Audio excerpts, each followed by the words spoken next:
Buenas noches. En este martes en el que la sesión de control del Parlamento al Gobierno y las primarias de Podemos han puesto la nota política a un día que no parece que corresponda al otoño profundo en el que estamos. Ha hecho calor durante todo el día, comerse unas castañas es casi un acto de fe para que se sepa en qué día vivimos y pasear por las calles de este Santa Cruz en mangas de camisa con la iluminación navideña es un lujo que en ninguna otra parte del mundo se puede hacer. Es tal que hasta Sylvester Stallone está encantado de encontrarse en esta tierra. Ayer estuvo en Taco y lo encontró más agradable que el Bronx neoyorquino. De ahí que le dijera a todo el mundo a través de las redes sociales que está feliz, contento de encontrarse aquí y ahora, bien tratado y además apreciado. El hombre no cabe en sí de gozo y creo que se lo pasa pipa en las noches chicharreras. No sé si será porque todo está muerto y tranquilo y eso es lo que él busca, o si ha encontrado lugares que la mayoría de nosotros desconoce, pero lo cierto es que dicen que disfruta de este rodaje como hace mucho tiempo que no lo hacen. Cambian de lugares todos los días, no avisan dónde van a estar, las localizaciones varían en función de lo que quieren en cada momento y se aprovechan de la buena disposición del ayuntamiento para cortar aparcamientos, circulaciones o lo que sea. No hay nada como el dinero, que sigue siendo un poderoso caballero, o en este caso, aquí en Canarias, la dichosa promoción turística, que todo el mundo la invoca como un argumento contra el que nadie puede oponerse. Son como las normas de seguridad en los aeropuertos, que nadie les discute, porque es como posicionarte entre los que quieren cometer alguna fechoría. Pues lo mismo aquí con la promoción turística. Le da lo mismo si lo que ruedan es una escena que parece que los protagonistas viven en un territorio mexicano o griego, da lo mismo. Siempre hay alguien que apela, hay que hacer lo que sea para promocionar las islas. En fin, que aquí tenemos una serie de prototipos que nos sirven para hacer premoniciones y casi siempre relacionadas con la lluvia. Que hace un calor picón de ese que raja las piedras. Lo típico es que sea porque va a llover más. Que se ve Las Palmas desde Santa Cruz, que va a llover. Que se ve La Palma desde Los Reales o Garechico, que va a llover. Que el Teide tiene un sombrerito de nube, es que va a llover y además hace un poco de viento. Que lavas el coche, al día siguiente llueve seguro, aunque sea un momento. Y así podríamos seguir, que la gente siempre encuentra una manera de relacionar la causa con el efecto según le venga bien.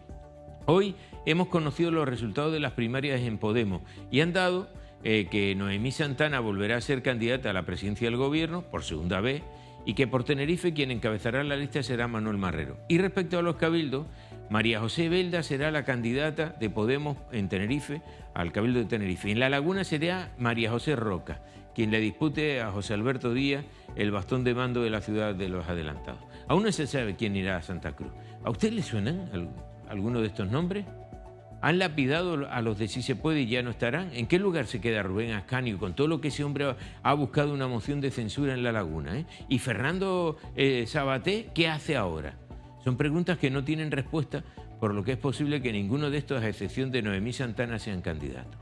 Pero eso no debería ser lo importante. Lo que debería importarnos de verdad son los datos sobre la pobreza en el archipiélago, donde el 40,2% de la población, es decir, unas 844.000 personas, estaban en el 2017 en riesgo de pobreza o exclusión social.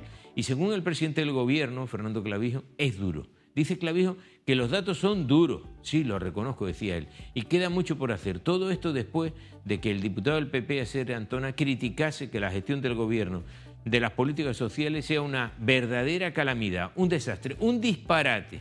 En Canarias tiene las mayores tasas de exclusión social, los mayores índices de desempleo y las mayores dificultades para acceder a una vivienda digna. Según el PP, que recuerden ustedes, hasta el otro día estaba gobernando en Madrid y cerrando todo este tipo de capítulos, en Canarias hay 150.000 menores en riesgo de exclusión social. 220.000 parados, la mitad de ellos sin ningún tipo de prestación, 15.000 discapacitados esperando por resolver su expediente y 22.000 dependientes esperando también por una ayuda. Bueno, pues Clavijo ha asegurado que este gobierno responde a la gestión de este gobierno, no lo que hicieron otros. Que todo esté mucho mejor que en el comienzo de esta legislatura a partir de cuando ha bajado la pobreza en 4 puntos. Como las mejoras no son suficientes, dice que por ello van a impulsar una serie de rebajas fiscales, van a aprobar cuanto antes la ley de servicios sociales y van a ampliar el espectro de la PCI, de la prestación canaria para dependientes, poniendo para ellos más recursos. ¿Usted a esta altura de todo esto cree que es para creérselo? ¿Usted cree que estamos en ese camino? Porque realmente lo que hace falta ahora mismo es empezar a ver los resultados, no a ver cómo nos ponemos a hacer cosas para paliar todo eso que le acabo de relatar. Hasta dentro de un rato, Pepe Moreno, al que veremos entrevistando a Narváez Quintero, al consejero de Agricultura del Gobierno de Canarias. Bienvenidas, espero que bien hallados, muy buenas noches. Está conmigo en este plató, atención taxistas, el señor Ojeda. El señor Ojeda, lo conocen ustedes, es un referente del mundo del taxi de Santa Cruz, de Leite Taxi. Ayer hablamos aquí, ayer dimos la noticia en referencia a que ya se firmó la paz entre Leite Taxi y el Ayuntamiento de Santa Cruz. La verdad es que Damaso Ortega, el concejal de servicio, vino a decir, hombre, ya nos podíamos haber sentado antes, ¿no?, para haber evitado todas estas manifestaciones y concentraciones. Con él hablaremos en un instante, después de despachar un par de asuntos. También estará aquí el representante de AMPEL, el sindicato de profesores. Sobre todo porque hay un dato que es escalofriante. El dato es, los digo, Canarias fue el año pasado la segunda comunidad autónoma después de Madrid con más denuncias de agresiones de alumnos a profesores, a maestros y a maestras. Bueno, hablaremos de eso y de otras cuestiones, sobre todo porque hoy se han manifestado frente al Parlamento de Canarias los opositores y opositoras que ganaron su plaza en educación, pero los echaron para atrás porque tenían preferencia, según una modificación, una enmienda transaccional de la ley de educación, porque tenían preferencia los interinos. Bueno, una cosa surrealista, parece así a todas luces. Pero antes vamos a irnos a Garachico. Vean estas fotografías de nuestro compañero Ángel Hernández. Es el edificio ubicado en la avenida marítima de este municipio de Garachico. Ha sido desalojado hoy a raíz de que fuera localizada una grieta en uno de sus pilares por parte de los obreros que trabajaban en arreglar los desperfectos ocasionados tras el temporal. Estos son datos de la policía local. Ahora vamos a corroborarlos con el mismo alcalde. Los vecinos han ido retirando esta mañana sus pertenencias a lo largo de todo el día y a partir de este miércoles se empezará a analizar el estado integral del inmueble. Un equipo de este programa se va a desplazar mañana, in situ, ahí estará en el lugar para ver cómo van a pasar mañana no solamente estos vecinos, sino el resto. El temporal, recuerdan ustedes, uno de los más fuertes de los últimos años en la villa norteña, afectó principalmente al campo de fútbol, viviendas, entre ellas esta, y locales comerciales con daños calificados por el ayuntamiento con algo más de 800.000 euros. Queremos saber ahora mismo, estamos viendo el edificio en las fotografías de Ángel, queremos saber, en voz de la primera autoridad, de José Heriberto González, el alcalde de Garachico, ¿esta gente ya está alojada? ¿Dónde está alojada? ¿Los propietarios de estas viviendas? ¿Los inquilinos en general? Señor alcalde, buenas noches. Buenas noches. Buenas noches. ¿Se ha dado solución rápida a estas personas? Porque este edificio había que dejarlo expedito, vamos, entiendo. Sí, afortunadamente todas ellas están alojadas la mayoría, con familiares, en viviendas de familiares. Algunos de ellos todavía no habían ocupado otra vez sus viviendas después del temporal marítimo del pasado sábado, o hace 2 sábados mejor. Ya a veces uno en estos casos ya el tiempo ya no sabe cuándo pasa y cuándo no. Sí, bueno, fue el fin de semana este que pasó, sí, ¿no? El anterior. El anterior, sí. El anterior. Ya llevamos una semana y unos días. Una semana y 2 días llevamos ya. Una semana y 2 días. Claro, entonces hay algunos que no han regresado todavía porque, entre otras cosas, precisamente detectaron esas grietas hoy los operarios de una empresa que estaba contratada por la comunidad de propietarios para reparar los daños producidos por ese temporal precisamente, ¿no? Obras menores en el portal y en la fachada del edificio y algunas cosas más. Bueno, entonces, bien, son molestias para los vecinos y algunos, como estaban bien alojados en casas de familiares, han decidido o habían decidido no regresar hasta que estuvieran terminadas. Bien, entonces es una parte de los vecinos del edificio. Los demás, los que salieron hoy, el 90% se fueron también a viviendas familiares, algunos viven en otras partes de la isla, pero bueno, a lo largo del día se fueron marchando, los iban a buscar, sus familiares, y en concreto solo un señor, una persona mayor, está alojada en la hospedería de las monjas concesionistas franciscanas aquí en el mismo Garachico, y bueno, está bien, está tranquilo, lo hemos acompañado a través del Departamento de Servicios Sociales del Ayuntamiento, y bueno, hay que decir que el edificio tiene un seguro, o la comunidad propietaria tiene un seguro que cubre también el realojo de esas personas, y bueno, pues este señor está allí de momento, y vamos a ir a visitar todos los días, y bueno, es una persona que está mucho en Garachico, en la plaza, señor mayor, y bueno, pues vamos a hacer ese seguimiento. De momento, Enrique, lo primero que nos preocupaba era el estado de esas personas, como tú has preguntado.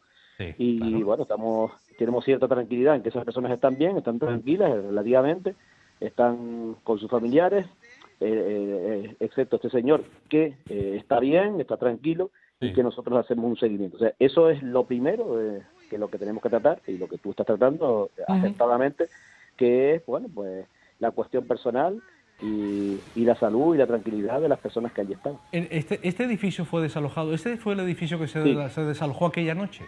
uno de los dos, el que tenía más dificultades porque no tenía la salida de emergencia hacia la calle superior, que hubo que desalojar con los bomberos, efectivamente. Bien.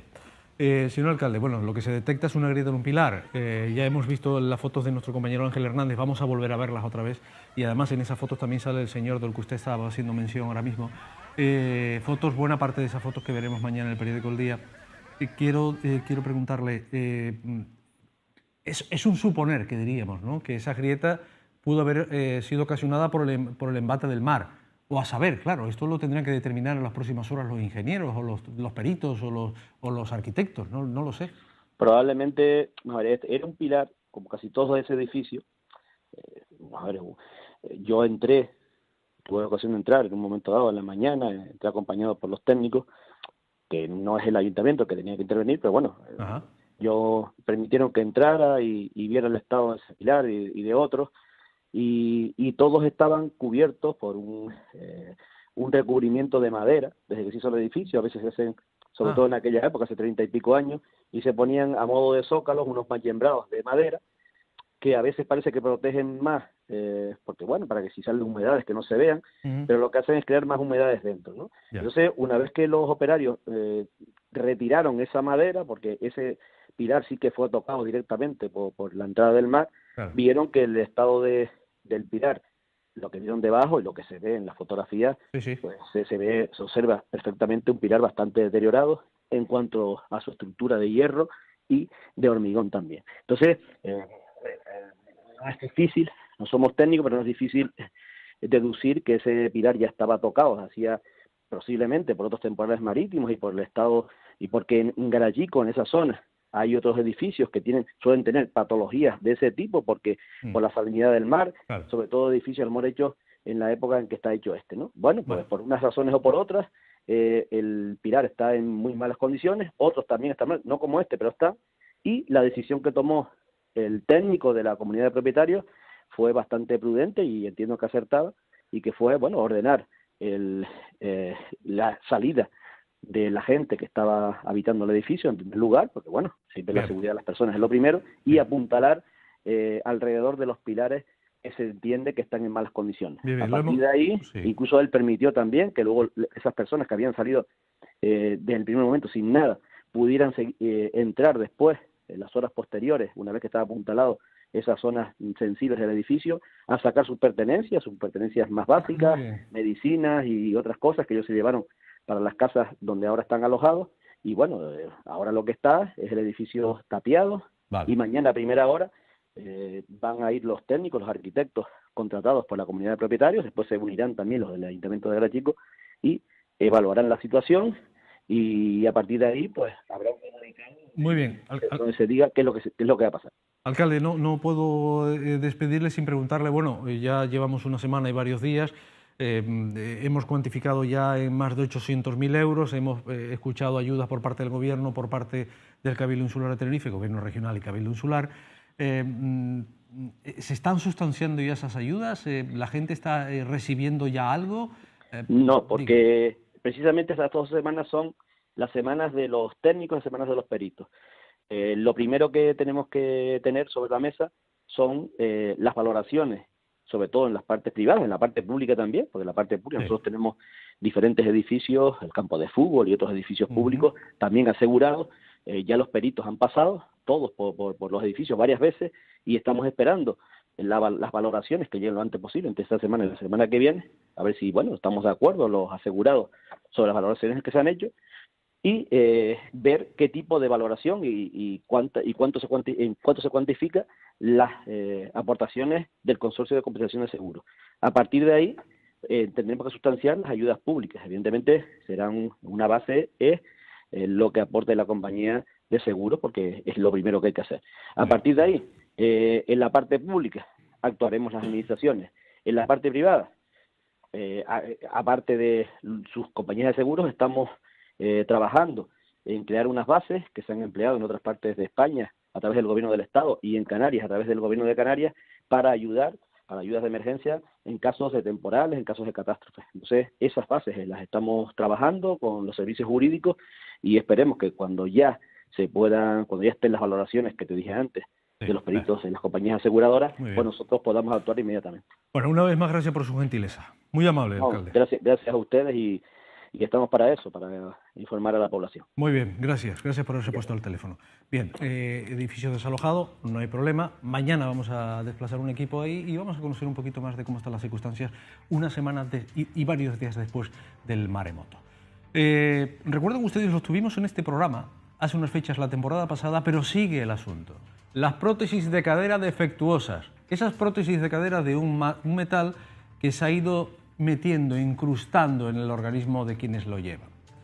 Bueno, pues están de nuevo, lo ven, en el juzgado. Precisamente ayer se inició un nuevo juicio, un proceso judicial en el juzgado de primera instancia número 2 de Puerto de la Cruz y la segunda sesión prevista para hoy se tuvo que suspender.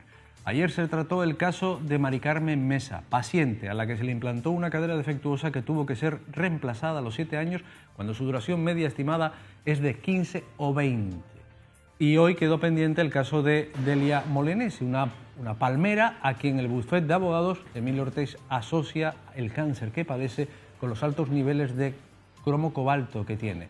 En el caso de Mari Carmen, la multinacional dijo inicialmente que se haría cargo de la operación de sustitución, pero es ahora el hospital el que le reclama los 12.500 euros porque dice que pasaron los 10 años perceptivos. Y en el caso de Delia, el abogado espera una sentencia positiva al considerar evidente que la liberación de las partículas cromo-cobalto en sangre por encima de lo permitido se produjo con una fricción y desencadenó el cáncer posterior. Hoy Cande Gómez ha tenido la oportunidad de hablar con su abogado y con uno de los afectados. Estaba citado positivamente el expresidente de Johnson & Johnson y no ha acudido. Por lo tanto, hay una diligencia final que se tendrá que celebrar más adelante y, desgraciadamente, el segundo juicio que teníamos se ha suspendido por un accidente de un compañero. Se señalará, supongo que para enero o febrero, cuando tengamos las agendas disponibles, pero es que detrás a la cola pues tenemos toda esa plataforma de afectados que estamos interponiendo las reclamaciones judiciales. Llevan muchos años esperando, llevan muchísimo tiempo, es gente muy mayor, necesitan asistencia de tercera persona, necesitan adaptación de vivienda, necesitan tratamiento psicológico, necesitan medicación. El primer juicio que tuvimos en Canarias lo ganamos y en segunda instancia nos hemos encontrado con una sorpresa. Nos han denegado, han revocado la sentencia porque tanto la audiencia de Barcelona como la audiencia de Tenerife se ha acogido a algo que no está establecido en el Real Decreto de los Consumidores y Usuarios, y es que la identificación del producto vaya destinada solamente al hospital, es decir, que es un producto que no va dirigido al paciente, no va dirigido al consumidor y usuario, y esto no está establecido en el Real Decreto. Ya le he comentado, hay 3 etiquetas, una de ellas va, por la Ley de Autonomía del Paciente, adherida a la documentación clínica que le pertenece. ¿Cómo sabe un paciente qué prótesis, qué modelo se ha puesto? ¿Cómo sabe cuándo caduca? ¿Cómo sabe dónde está el fabricante, dónde está el elemento fabril, dónde está el organismo notificado y dónde está sobre todo esa etiqueta CE? Pedro Pérez es otro de los afectados por esta prótesis de cadera defectuosa que le fue implantada en el año 2010. Los primeros problemas aparecieron en 2015, comenzó a sentirse hinchado y tras la realización de una serie de pruebas detectaron que tenía altos niveles de cromo cobalto y posteriormente le tuvieron que sacar la prótesis. Su caso aún sigue abierto porque aún lo tienen que volver a operar. El caso mío todavía sigue abierto porque el mío no se ha cerrado por el tema de que me tienen que volver a operar. Tengo que más o menos quedarme, entre comillas, quedarme bien, por lo menos que me saquen los dolores que tengo. En el 2016 me hicieron una intervención, me sacaron la prótesis, me hicieron una intervención un miércoles, otra el viernes y después a los 3 meses me hicieron otra y ahora estoy esperando a que me hagan una cuarta operación para allá, porque he seguido con molestias, llevo ya 2 años así con molestias, dolores y ahora me van a sacar toda la prótesis que tengo puesta, volverme a limpiar todo el hueso que tengo necrosiado, como decir podrido. Y ahora me van a poner una prótesis desde la cadera hasta la rodilla. Estar trabajando y haciendo cosas, a no poder hacer nada, estar con medicamentos, a perder el sueño, a tener el sueño trastocado, al no poder a veces comer de los dolores, al no poder dormir bien. A lo mejor me duermo una hora, me tengo que levantar. El embajador del Reino Unido ha afirmado hoy que el acuerdo para el abandono de su país de la Unión Europea a partir de marzo de 2019 es un hito que garantiza una salida ordenada en la que se protegen tanto los derechos de los británicos que residen en el continente como los de los ciudadanos comunitarios que viven en suelo británico. Lo ven ahí con Fernando Clavijo hoy. Previamente se reunió con el presidente del Gobierno de Canarias. Antes de una reunión han comenzado hoy una visita de 4 días para informar sobre los posibles efectos del Brexit, durante la que va a recorrer 5 islas de Canarias y va a recibir, islas que reciben además 5 millones de turistas británicos al año, que acoge a 20.000 residentes solo en Tenerife y exporta producciones agrícolas como pepino, tomate al Reino Unido. Ha venido para tranquilizar, ha dicho. El acuerdo de este fin de semana es un paso decisivo hacia la salida ordenada de la Unión Europea, que es en interés de todos, sea los británicos que viven y que visitan las islas, sea los canarios, los ciudadanos de las Islas Canarias que viven en nuestro país. Dentro de la tristeza de que abandone el Reino Unido, obviamente, la Unión Europea, pero es una decisión soberana, la intención de que todo sea lo más fluido, lo más fácil y lo más cómodo para todos. Pero nos preocupa la conectividad aérea, nos preocupa las exportaciones del sector primario, nos preocupa que hay británicos que vienen y residen durante meses aquí, y cuál es la situación, la seguridad social, en fin, ahora tenemos que hacer todo ese proceso de manera civilizada y cómoda para que efectivamente la gente no note apenas la diferencia. Por cierto, Fernando Clavijo ha reconocido hoy que los datos sobre la pobreza en el archipiélago, donde el 40,2% de la población, unas 844.000 personas, estaban en 2017 en riesgo de pobreza o exclusión social, esos datos, dice, son duros.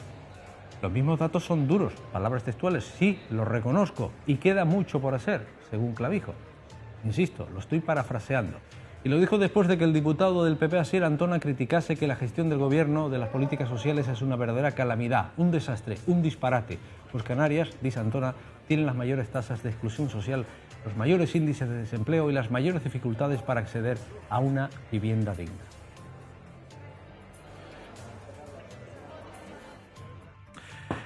Precisamente el presidente del PP en Canarias, Asier Antona, ha mantenido hoy una reunión con representantes de las asociaciones de autónomos, con los que habló de diversos asuntos, entre ellos de la tramitación del proyecto de ley de presupuestos generales de la Comunidad Autónoma para 2019. Tema de los autónomos que vamos a abordar mañana. Al respecto, el presidente del PP canario declaró que los isleños, todos los canarios, tendrán más dinero disponible en sus bolsillos gracias a su partido, por la bajada de impuestos en medio punto y del tramo autonómico del IRPF, y añadió que además, gracias al Partido Popular, se incrementará en 2 años la aplicación de la tarifa plana para los trabajadores autónomos de las islas.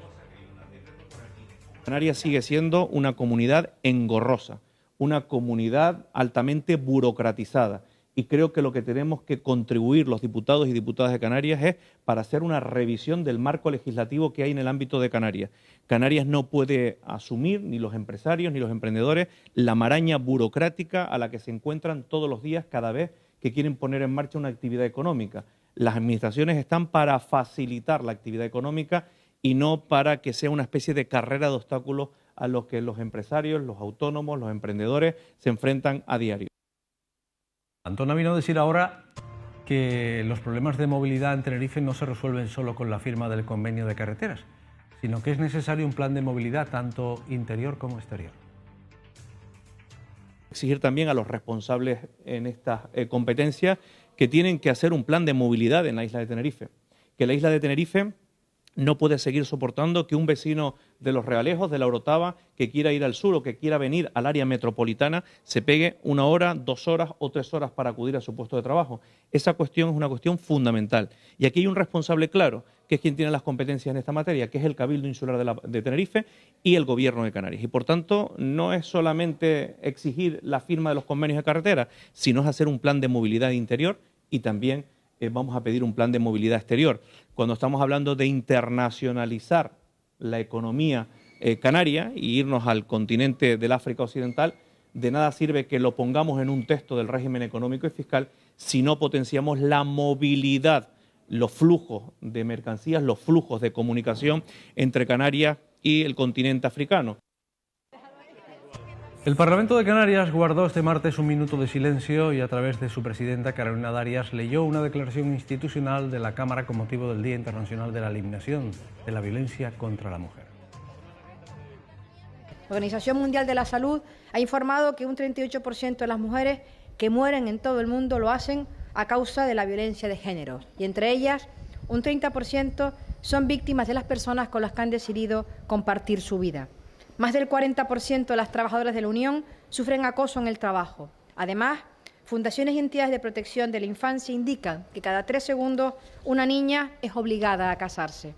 En Canarias, el Servicio de Atención a la Mujer Víctima de Violencia del 112 recibió 5.964 llamadas en el primer semestre de este año, de las que 1.048 informaban de situación de emergencia. El Parlamento de Canarias persevera en su empeño y anima a todas las mujeres víctimas de malos tratos a denunciar, a quienes conozcan esas realidades a tomar partido y a actuar.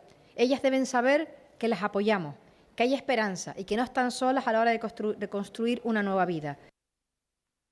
Y esta mujer, Noemí Santana, va a repetir como candidata de Podemos a la presidencia del Gobierno de Canarias en las elecciones autonómicas previstas para el 26 de mayo del año que viene, tras obtener el 52,96% de los votos. Esto es 2.344 del total de 4.480 en proceso de primarias en la formación morada en las islas.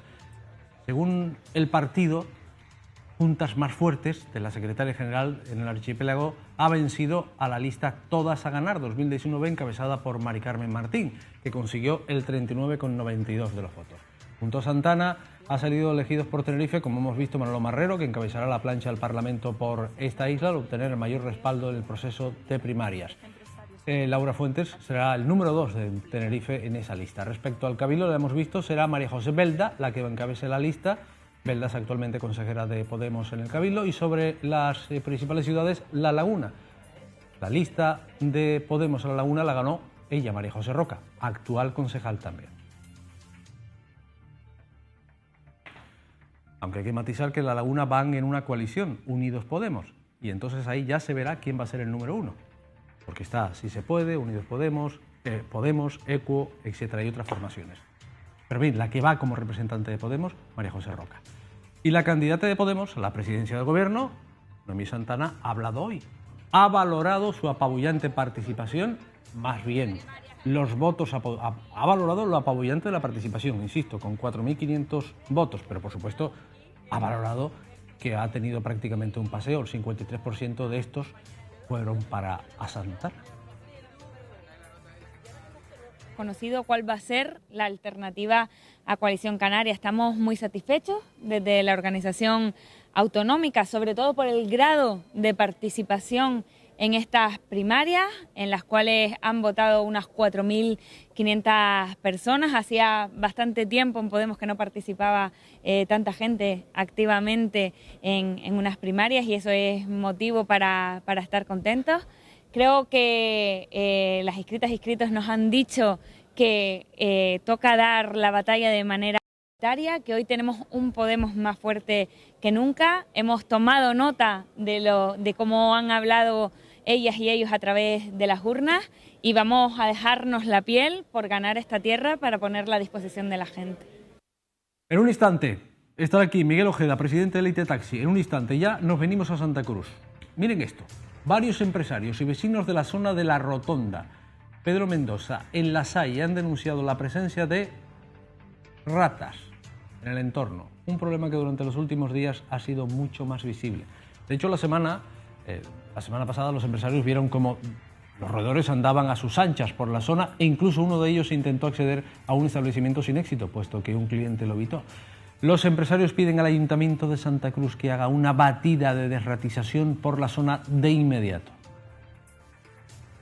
Es que fue una vez en la mañana que vino una rata corriendo de aquel extremo hasta acá, y la verdad es que es muy desagradable, porque yo no quería bajar a atender las mesas ni nada, porque a nadie le gusta trabajar con roedores cerca.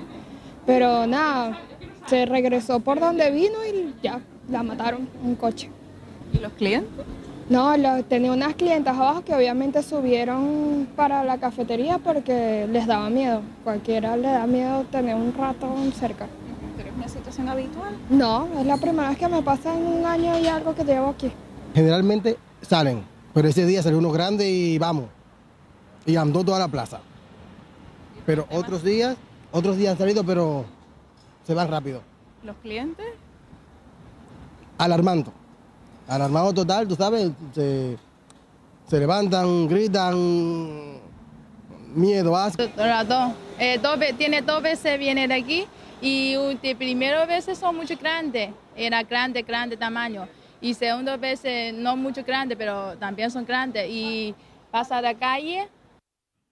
Lo que no se puede negar que en la rotonda hay diversidad. Vamos a hablar, mire, de ratas. Ahora vamos a hablar de gatos, de la colonia de gatos de Santa Cruz. Hubo un acuerdo con la Concejalía de Sanidad. Hubo un acuerdo. El acuerdo era empezar a esterilizar los gatos. Pero en este caso, ¿quién le pone el cascabel? ¿Cómo funciona esto de la esterilización? Bueno, pues precisamente la presidenta de la plataforma de activismo animal, que es la que llegó a un acuerdo, entre otras, con el señor Correa, concejal de Sanidad del gobierno municipal, no están precisamente satisfechos. Y no lo están porque me lo va a contar. Begoña Martorell, buenas noches. Hola, buenas noches. ¿Quién esteriliza a los gatos, entonces? Eso quisiéramos saber. Vamos a ver, en primer lugar, volver a hacer una distinción, como ya hice en su día dentro de la reunión que hubo en el propio ayuntamiento, de lo que ha sido el tratamiento con lo que es la Concejalía de Medio Ambiente, a diferencia de con la alcaldía, con el alcalde en este caso, al cual tuvimos que recurrir porque tras año y medio de intentos de negociación para esterilizar a los gatos, nunca llegamos a nada, a ningún acuerdo fructífero. Bien, o sea, la cuestión era primero censar a los gatos, saber qué población de gatos había en la ciudad, porque esto ya es un problema. Vamos a ver, el censo que dice el señor Correa tener, dice tenerlo, nosotros nunca lo hemos visto, procede del año 2006. Entonces, él estimaba, se hizo declaraciones en que habían 700 gatos. Ya nosotros le manifestamos que habrían 700 gatos por calle. Ya. Nosotros estimamos que en los 5 distritos de Santa Cruz de Tenerife, en los cuales hay como 85 barrios, poniendo que hubieran nada más que gatos por barrio, que es una ridiculez, ya nada más que en la retama de Ostra hay 200 gatos en un barrio, pues estimamos que habrá 8.000, 10.000 gatos. Tenga usted presente que esos animalitos se reproducen 2 o 3 veces al año con camadas de una media de 5 gatitos, pues saque usted la media. Ya, bien, porque tenemos un problema, pero ¿usted diría que tenemos un problema sanitario en la ciudad con el tema de los gatos o tenemos un problema de otra índole? Bueno, el problema sanitario existe en tanto y cuanto que los animales de la calle no son tratados ni de sus enfermedades, ni de sus nacimientos, ni de nada. Están abandonados, tirados en la calle. Ajá. Entonces, lógicamente, un animal tirado en la calle tiene que buscarse la vida entre basura, en fin, tiene un mal vivir. Y, por supuesto, esos animalitos pues enferman, mueren, y viven lo que viven enfermos. ¿Y la población, Begoña, hay que controlarla? Que eso es el acuerdo al que llegaron ustedes con el ayuntamiento. Hay que controlarla. ¿Y cómo se controla la población? Esterilizándolos, entiendo, ¿no? Efectivamente. ¿Qué es lo que pasa? Que el señor Correa y Medio Ambiente pues aprobaron una ordenanza, propusieron una ordenanza cruel y asesina, de tal forma, y además muy disparatada, porque antes de llegar a la esterilización, que es en realidad lo que remediaría todo esto, se tiene que pasar por un proceso larguísimo de autorizaciones.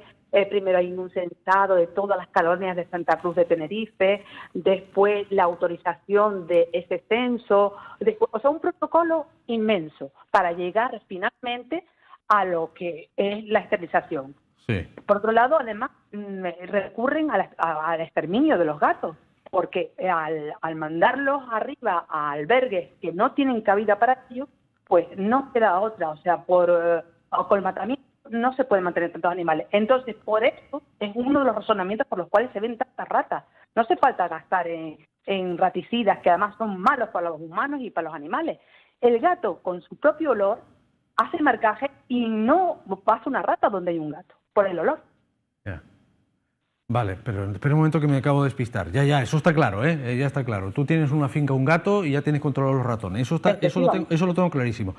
Pero usted me está diciendo que el problema de ratas que tenemos es porque la colonia de gatos está desapareciendo, porque está mal controlada, es que no sé... Afirmativo. Vamos a ver, los gatos, desde el momento que están descendiendo su número, que están apareciendo cantidad de gatos envenenados, no sabemos por quién ni de quién, pero aparece cantidad, tengo montones de avisos de gatos envenenados, desciende el número, esos animales están totalmente débiles. Entonces, el gato mantiene el equilibrio. Un gato es como tener un insecticida natural. No tengo duda, no tengo duda de ese asunto.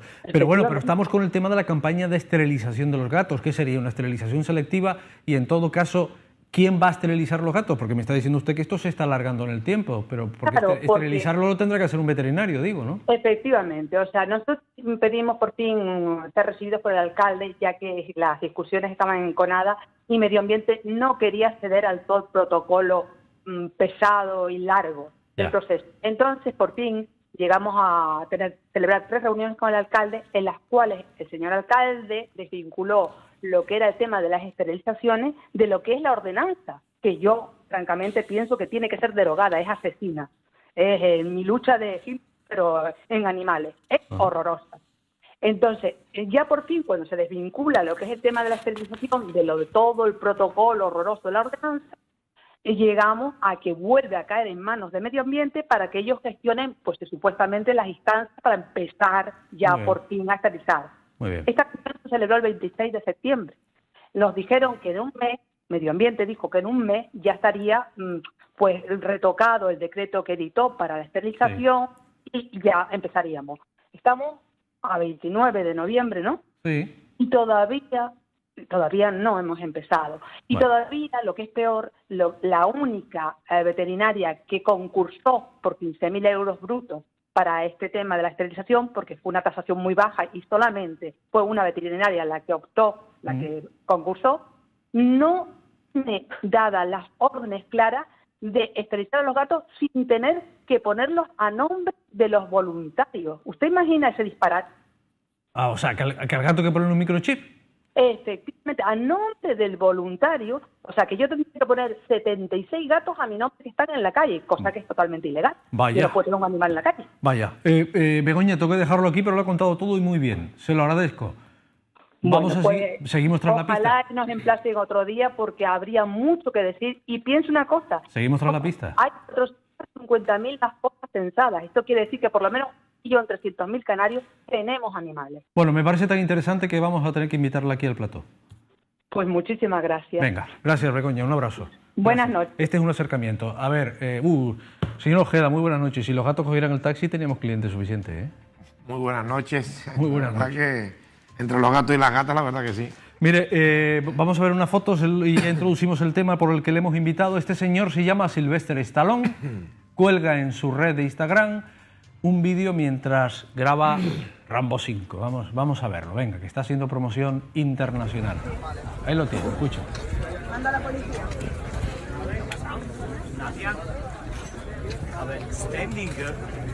This is the chaos that goes on making a movie.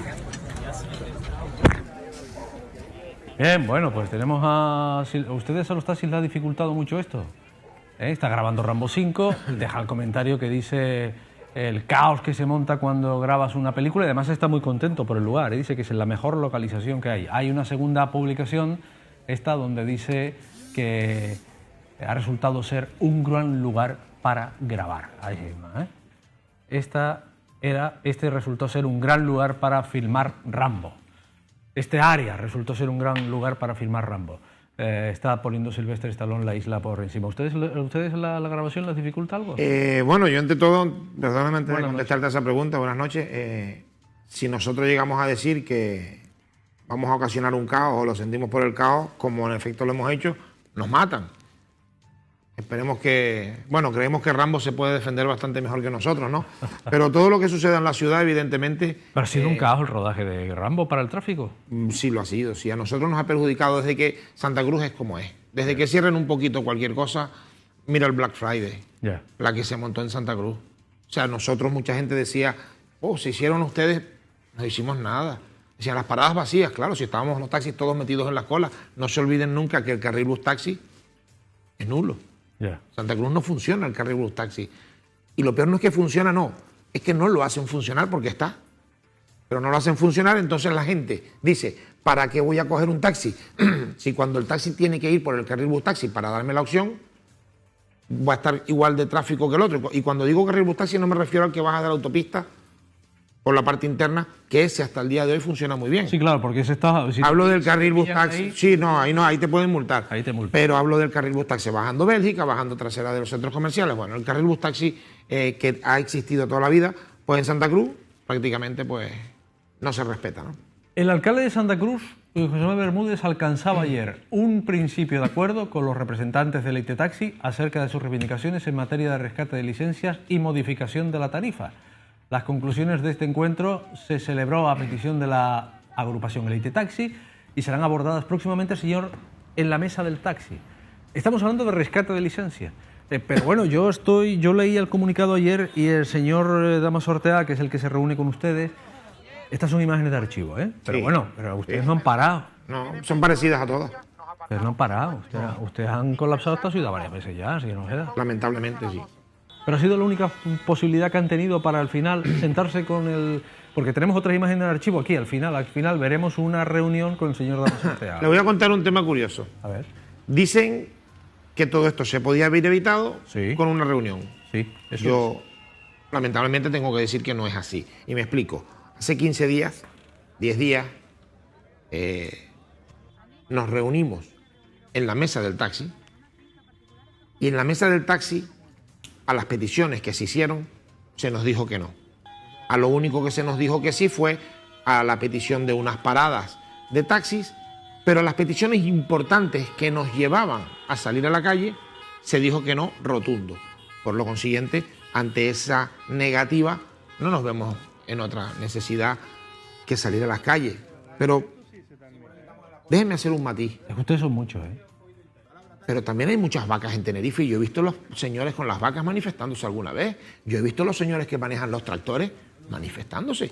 Yo he visto entrar a los bomberos en el Cabildo con una bomba de humo, habiendo allí enseñando a los niños la Navidad. O sea, todo el mundo se manifiesta. El problema somos los taxis. ¿Pero y por qué el problema somos los taxis? Cuando hablan de dinero público, claro, ¿y quién va a poner el dinero? Hombre, hay que rescatarles, ¿no? Ustedes, ¿No? hay que poner... Pero usted sabe a quién pertenecen los taxis. Usted sabe que los taxis son empresas privadas dirigidas por la ordenanza municipal. Por la ordenanza municipal, que nosotros no ponemos precios, nosotros somos empresas privadas de carácter público. Es lo que quería decir y no me salía. Sí. La tarifa no las pone el gobierno a nosotros. Nosotros nos uniforman ellos. Nos hacen pasar sanidad todos los años. Nosotros estamos dirigidos o maniatados por un ayuntamiento. Pues por supuesto. Pero usted sabe lo que empieza a molestar un poco. Da la sensación de que nos quieren echar a la ciudadanía encima. Y me explico. Cuando se le da 10 millones de euros al tranvía, no matizan de dinero público. Y yo creo que usted ha hecho bastantes entrevistas sobre esa. 10 millones de subvención para el tranvía. No terminan diciendo de dinero público. Y no lo repiten 20.000 veces. ¿Usted sabe cuántas veces a la semana ellos dicen que el dinero que se le da al taxi es de dinero público? Bueno, el ayuntamiento, para quien no lo sepa, también tiene convenio con TICSA. También tiene que pagar su parte proporcional a TICSA. Claro. Bien. Claro. Bien. También está subvencionando las guaguas que ahora ha puesto Express, que nos están haciendo mucho daño también. Ahora mismo, acaban de inaugurarse esta semana. Nos están acribillando. A ver. Hombre, hay unas guaguas que cobran 2,65 euros que cada 20 minutos salen directo al aeropuerto de Los Rodeos. Yo el otro día llegué al aeropuerto de Los Rodeos y en un minutito, en 5 minutos, no le miento, en 5 minutos vi llegar 3. En grande, Express o algo así pone. 2,65. Subvencionadas, evidentemente. Nosotros no estamos subvencionados. Es más, nosotros no queremos dinero de nadie. Nosotros queremos que usted regularice el sector del taxi como tiene que estar y nosotros vamos a trabajar. Mire, le voy a decir más. Usted sabe que el taxi es una empresa que a día de hoy puede crear automáticamente 500 puestos de trabajo. ¿Usted sabe lo que hacen falta 500 puestos de trabajo en Santa Cruz? A día de hoy sí hay que poner las licencias 732, ¿no? El ratio... Si usted regula la licencia al ratio que hay y pone usted una tarifa adecuada y nosotros nos rinde los ingresos, Nosotros no tenemos por qué trabajar 16 horas. Nosotros trabajamos 10 horas y contratamos un empleado, como antiguamente existía. Antiguamente, en el taxi, el 80% tenía un empleado. A día de hoy lo tiene un 20% porque mantener un empleado entre las dos seguridades sociales son 800 euros. ¿Y es rentable mantener un taxi 24 horas funcionando? Hoy no, porque somos 800 taxis. ¿Pero en Santa Cruz hay clientes para 24 horas, tantos taxis? Hoy no, porque son muchos taxis. Vale. Pero cuando lleguemos a la ratio, sí. 732, esa es la ratio. 732 es la ratio que se sacó de las reuniones de la mesa del taxi, cuando en la mesa del taxi se sentaba quien le daba la gana. Pepito de los Palotes creaba una asociación taxi mío, y se sentaba en la mesa del taxi. No, a día de hoy hay una mesa del taxi votada por los taxistas y es la mesa del taxi la que tiene que sacar todas estas situaciones. La ratio real, y le digo, en el 2011 se firmó, después de un estudio, que la ratio real de los taxis en Santa Cruz eran 550 taxis. Se sacaron de la manga los 732. 550. Eso está firmado en el 2011, en el ayuntamiento. 550. Eso está firmado. Luego se sacaron de la manga los 732, a los que aceptaron estas personas que se sentaban en la mesa del taxi, vale, y es lo que nos hemos comido. Yo entiendo que estos 550 saldrán de un estudio sesudo. ¿O de qué salen de ahí? ¿Se me ocurre o cómo? Mire, ¿usted sabe dónde salió el precio de las licencias municipales? De un estudio de un señor que trabajaba antes en el ayuntamiento, que no lo voy a nombrar porque ya no es trabajador, ya es un jubilado, y lo sacó de una página de internet donde compañeros en ruina total, que necesitaban liquidez absoluta, malvendían su licencia municipal. De ahí salió el estudio, no lo digo yo, lo dicen ellos mismos. De ahí salió el estudio del ayuntamiento en antaño. Ahora se ha solicitado que una vez llegadas a esas 732 licencias, se ha solicitado y se ha exigido un estudio global de la situación real del taxi. Pero el estudio que lo haga una consultora como mínimo, ¿no? Por supuesto. Independiente. Eso es lo, hombre, vale. Es que si vamos a seguir con lo de antaño, antes de salir ya las elecciones a la mesa del taxi, las cosas han cambiado, evidentemente. Se les intenta dar una seriedad mayor. También el equipo técnico que ha puesto el ayuntamiento, mejor o peor, es más cualificado que lo que había antiguamente.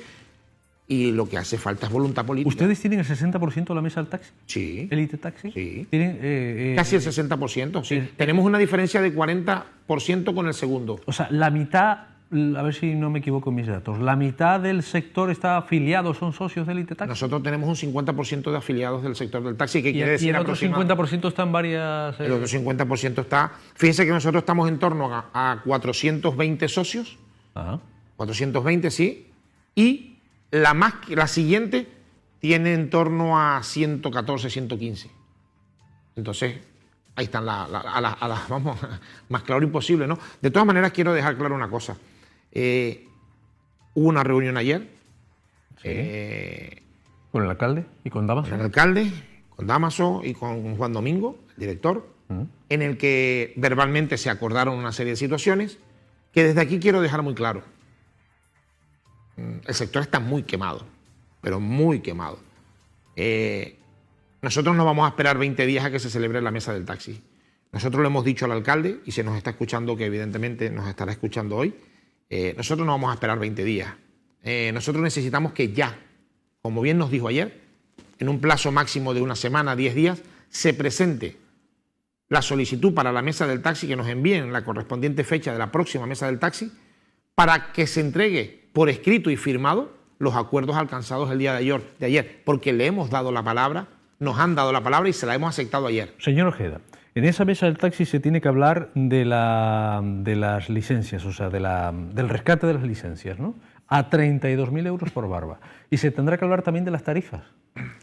En esa mesa... Pero en esas tarifas no teníamos ya una cosa clara. Le explico. A ver. En esa mesa no hay que hablar de nada de eso. A ver. Eso se habló ayer.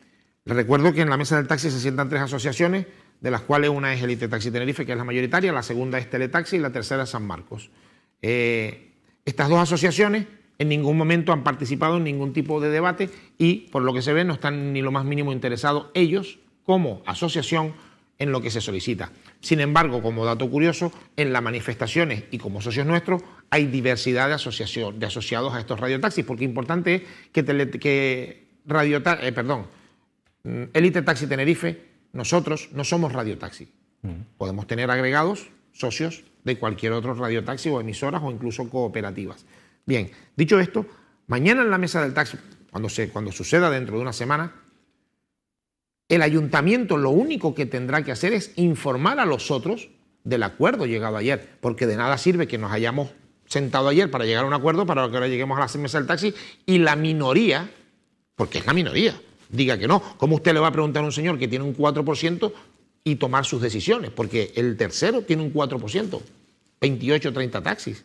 No, yo creo que hay una mayoría absoluta por algo. Y si ayer se llevaron a unos acuerdos, esos acuerdos nos los tendrán que comunicar en la mesa del taxi. No preguntar a ver si lo quieren o no. No, ya se ha llegado a ese acuerdo, que nos comuniquen a todas las asociaciones allí presentes lo que se acordó ya en la reunión con el señor alcalde, dar cuenta de ello y entregarnos por firmado los documentos o los papeles donde el compromiso con una fecha no exactas, pero próximas. Digamos, hay que certificar la reunión de ayer en la mesa del taxi. Hay que certificarla, ¿no? Bien, y en esa reunión de ayer se dijo que se iba a rescatar el año que viene 52 licencias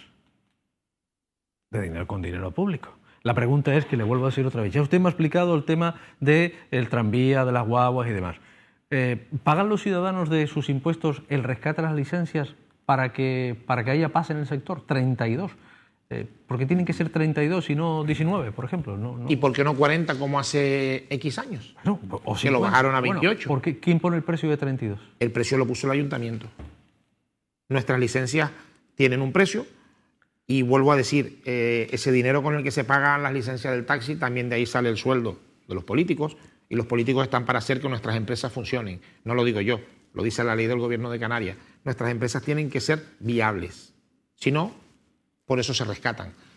Hay otras que no se han rescatado porque directamente han sido revocadas. Han sido revocadas porque compañeros, desgraciadamente, no han llegado a sobrevivir a la maltrecha situación del sector del taxi y han perdido con deudas su empresa. Usted ha visto que Internet ha cambiado todo, ¿no? Completamente. Ha cambiado todo. Ha cambiado tanto el negocio que ha cambiado incluso el negocio del transporte. Uber, Cabify, mira lo que pasa ya en las capitales de provincia. Mira lo que está pasando. Por muchas patadas y por muchos vuelcos y por muchos aboyes que le hagan los coches de Cabify o de Uber, han llegado para quedarse. Porque es como todo, ¿no? Es que cuando uno lavaba la piedra de lavar y al final no quería lavar por la lavadora y finalmente todos pasamos por la lavadora. Porque las cosas al final, el sistema cambia, la economía cambia. ¿Están ustedes preparados para recibir las primeras licencias? No sé cuándo ocurrirá, pero sí usted sabrá que por la patita están asomando. Bueno, de Uber. Le voy a explicar una cosa, ¿no? Y digo preparados para esas licencias. Fíjese que yo soy de la opinión de que prepararse para la llegada de esos servicios es uno adaptarse a los tiempos. Estamos de acuerdo, pero hay que recordar que la administración tiene que aportar su grano de arena para nosotros poder salir adelante con los medios necesarios. Pero le voy a decir más. La carrera media en Santa Cruz, capital, son 3,50. ¿Usted cree que los cochazos de Uber, Cabify, van a venir a hacer eso por la mitad de precio? Mire, en Barcelona, cuando desgraciadamente ocurrieron los atentados, los compañeros de Barcelona, estuvieron trabajando gratis, colaborando con el pueblo. Mientras los compañeros taxistas de Élite Taxi Barcelona y todas las demás asociaciones trabajaban gratis, Uber y Cabify estaban haciendo cobros abusivos, oferta-demanda, a cobros abusivos en el entorno de la zona. Aquí pasó con los cines. No tiene nada que ver con esto, pero cuando antes teníamos un montón de cines decidíamos dónde ir. Llegaron los grandes y ¿quién va al cine ahora? Y Dios quiera que no te pidan cotufas tus hijos porque ya entonces con el sueldo del taxi no podemos ir. Pues esto es igual. ¿Que van a venir? Van a venir. ¿Que lucharemos para que el ayuntamiento regule esta situación? Lucharemos. En principio, con la ley que tenemos del Gobierno de Canarias, por ahora se va evitando la llegada, ¿no? Ellos intentan entrar camuflados con un VTC. Por ahora se va salvando la situación. Llevan tiempo ya instalados en otros lugares y aquí no han llegado, ¿no? Aquí tenemos que tener más miedo a otras cosas, de las cuales ya le hablamos ayer al alcalde. Dígame una que me quedan 2 minutos, al menos. Pues mire, una de ellas, hay múltiples de eventos que suceden en Santa Cruz. Los hoteles se llenan y personas que trabajan en estos eventos alquilan coches y empiezan a hacer servicios que además es ilegal, porque usted no puede alquilar un coche para beneficiarse ni ni tener ingresos sobre ello. Para hacer transporte público, digamos. Por supuesto, y eso está sucediendo y lamentablemente incluso le hemos pedido al señor alcalde que cree un cuerpo, que dentro de la policía local instruya a 5 o 6 policías para que sepan todo este tipo de situaciones y cuando tú los llames, por lo menos sepan qué documentos pedir. Se me hacen las 10 de la noche, gracias. Gracias por venir. Nada, a veces que hombre, es yo veo que ayer llegan ustedes a un principio de acuerdo con el ayuntamiento y yo dije, el señor Ojeda nos lo tiene que explicar a todos los ciudadanos. Pues aquí está explicado y cuando haga falta volver a explicar, en caso de que hagamos más manifestaciones, lo explicaremos. Esperemos que no.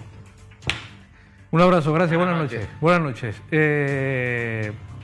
Sí, la publicidad, efectivamente. Y después de ella vamos a hablar aquí con un representante de los maestros, de los profesores, con ANPE.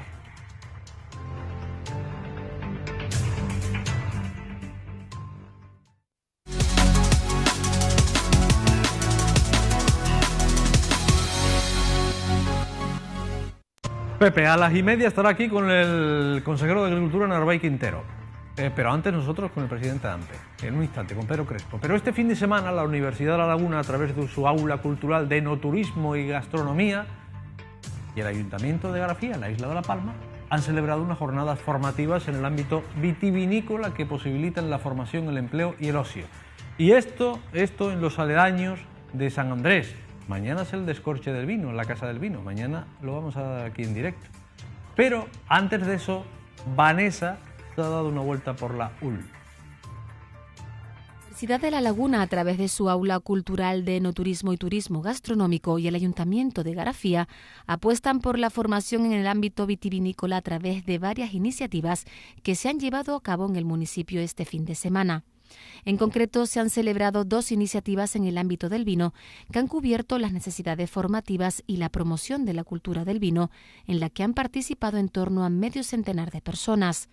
El subdirector del Aula Cultural de Enoturismo y Turismo Gastronómico de la Universidad de La Laguna, Gabriel Santos, junto al edil de Educación del Ayuntamiento de Garafía, Glemis Rodríguez, han presenciado y compartido con los asistentes estas acciones que persiguen ofrecer una serie de actividades en el ámbito del vino, posibilitando la formación, el empleo y ocio que puede resultar muy atractivas para el municipio en especial y para la comarca en general.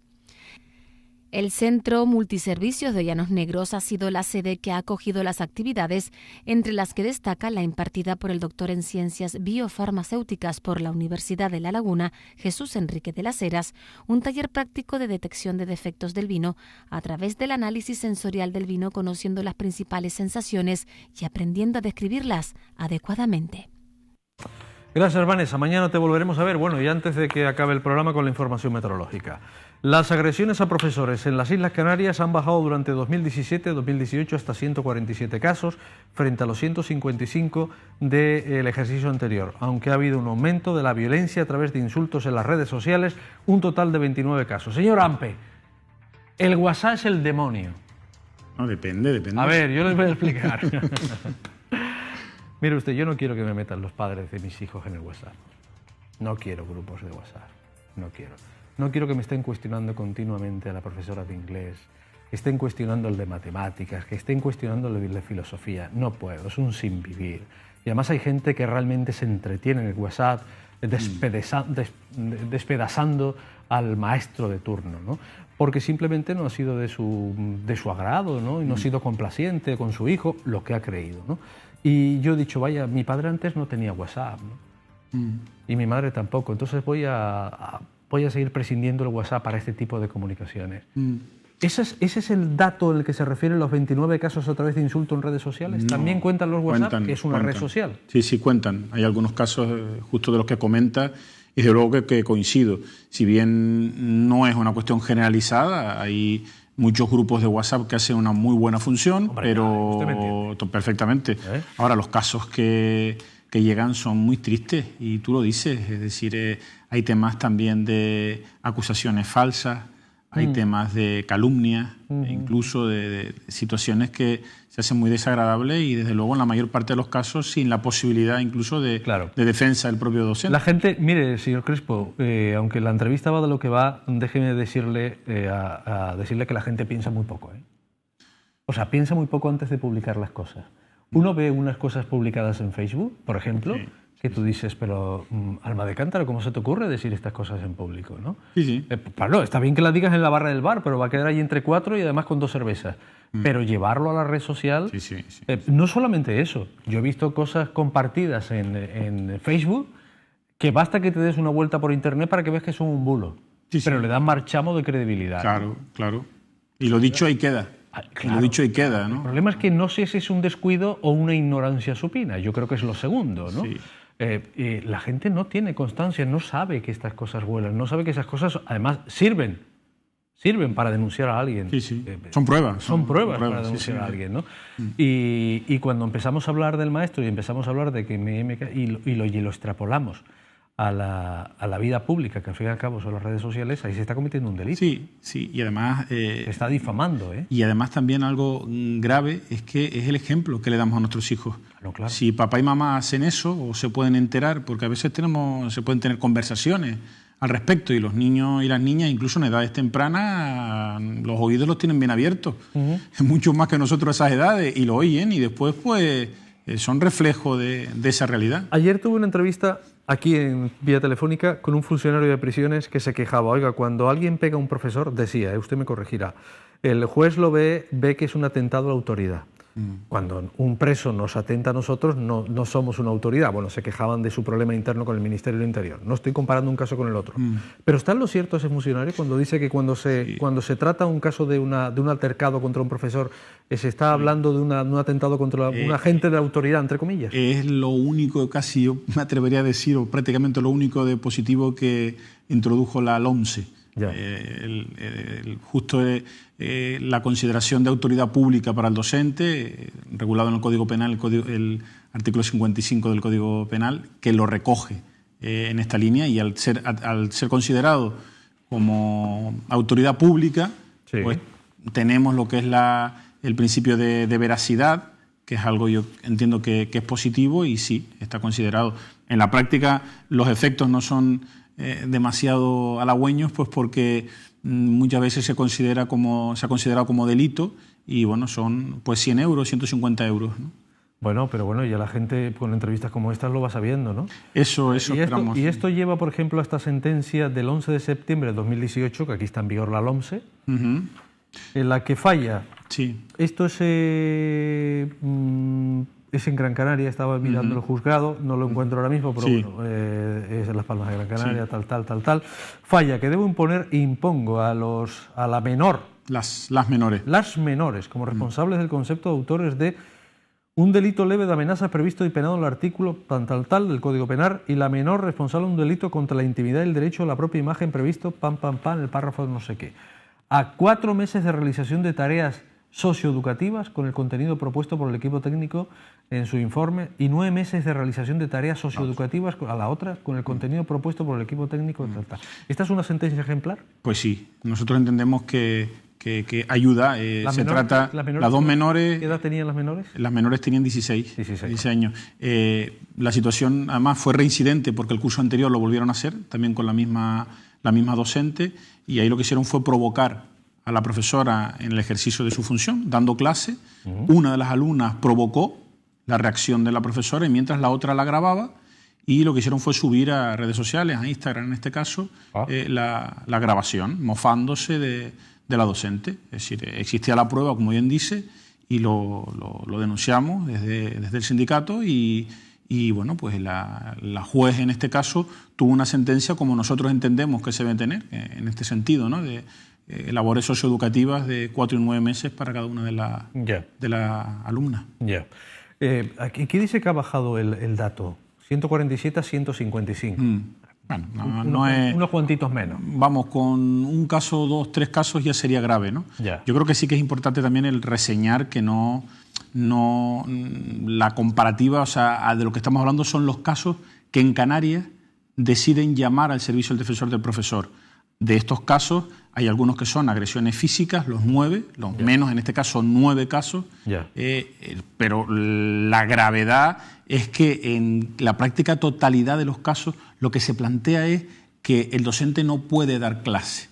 Es decir, hay algunos de amenaza, en este caso 29 casos denuncias de cuestiones cibernéticas tipo redes sociales o otras similares. Sí. Y al final lo que nosotros entendemos como más grave es que no se está considerando como debe considerarse la función del docente. Es decir, yo creo que por ahí es donde donde tenemos que poner las tintas. No es que no se pueda dar clase con carácter general, que los alumnos estén todo el rato pegando a los profesores, en absoluto. Son casos puntuales. La mayor parte de los casos no ocurre esto y además los docentes tenemos herramientas suficientes para asumir las diferentes situaciones que nos encontramos. Sí, pero por eso estamos hablando de provincias, 75 casos aquí, 72 en la provincia de Las Palmas. Pero mire, por eso mi interés de la entrevista era esta, ¿no? Porque estas cosas hay que hablarlas.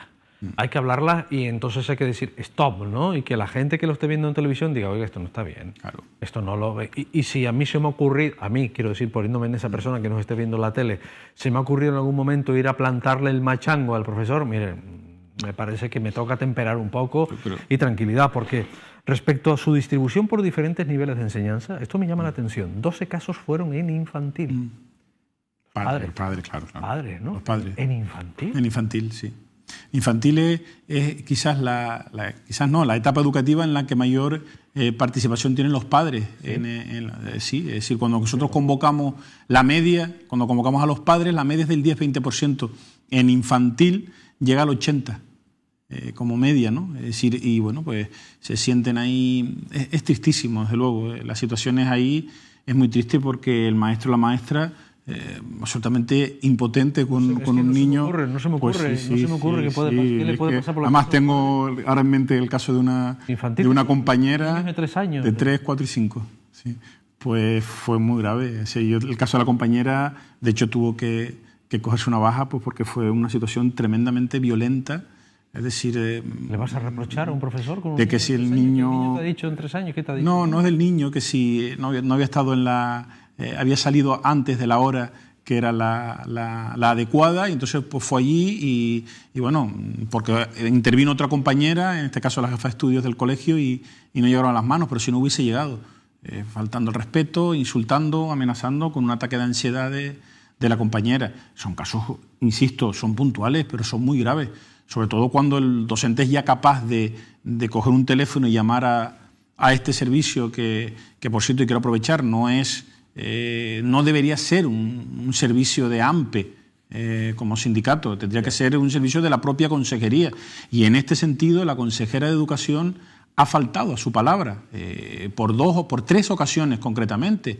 En noviembre de 2016, en el seno del Consejo Escolar de Canarias, en un pleno, sí. Luego en el mes de enero, y la última vez fue en abril de este mismo año en el Parlamento de Canarias. Prometió que la consejería iba a asumir este servicio, la atención psicológica y letrada, y hasta la fecha ha incumplido lo que ha prometido.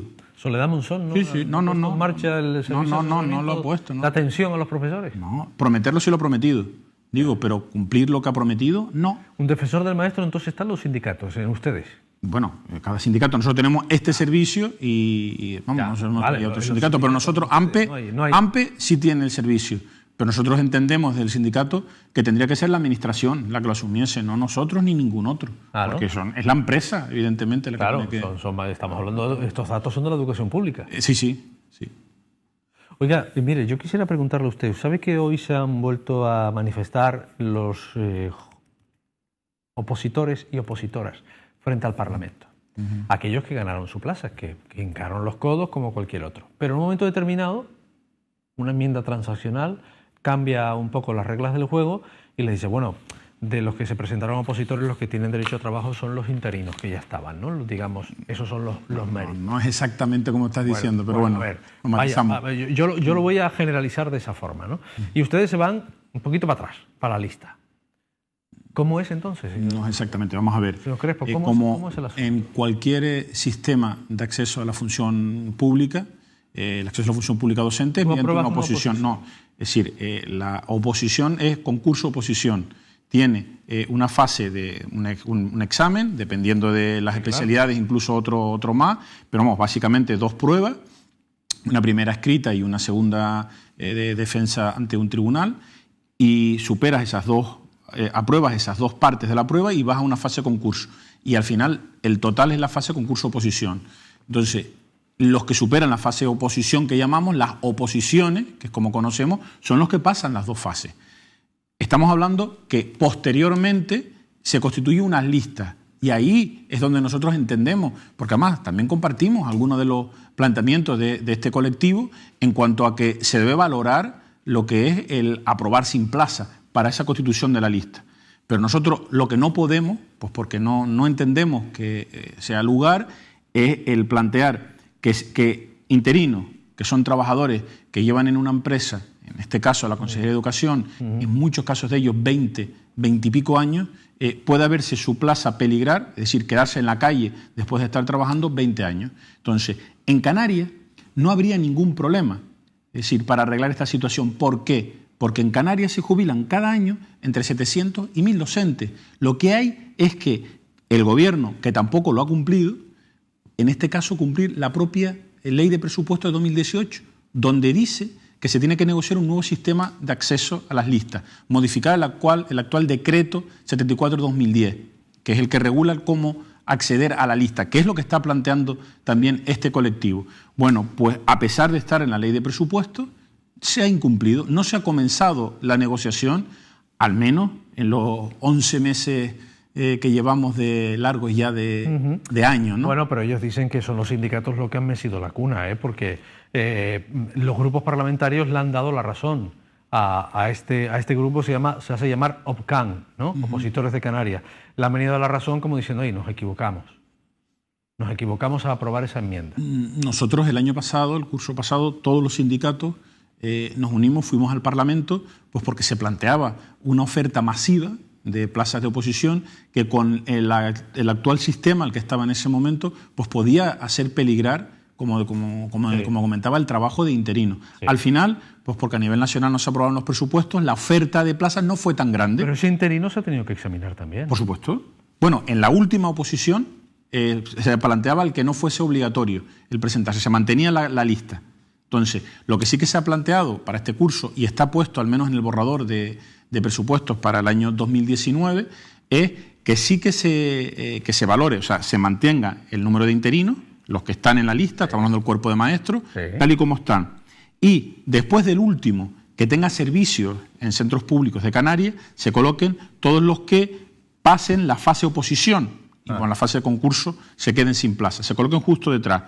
Esto, si al final se aprueba la ley de presupuestos y no hay ninguna enmienda en relación a este artículo, pues ya arreglaría, entre comillas, ese problema que sí que hubo este año y que no se consideró.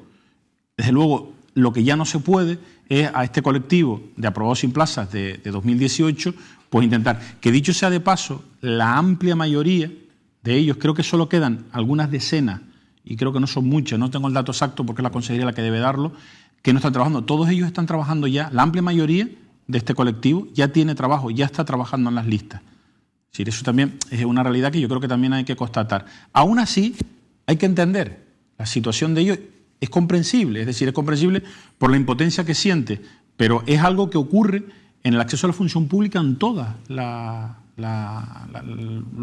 consejerías, en todas las realidades, ¿no? Pero bueno, pero que esto se solucionaría si aplicamos el reglamento de la Ley de Presupuestos del 2010. Sí, que es negociar un nuevo decreto de lista de interinos. AMPE ha propuesto siempre, en el actual decreto también, que no se nos hizo caso, que el hecho de haber aprobado sin plaza puntúe para la nueva constitución de las listas. O sea, y entendemos que se debe hacer.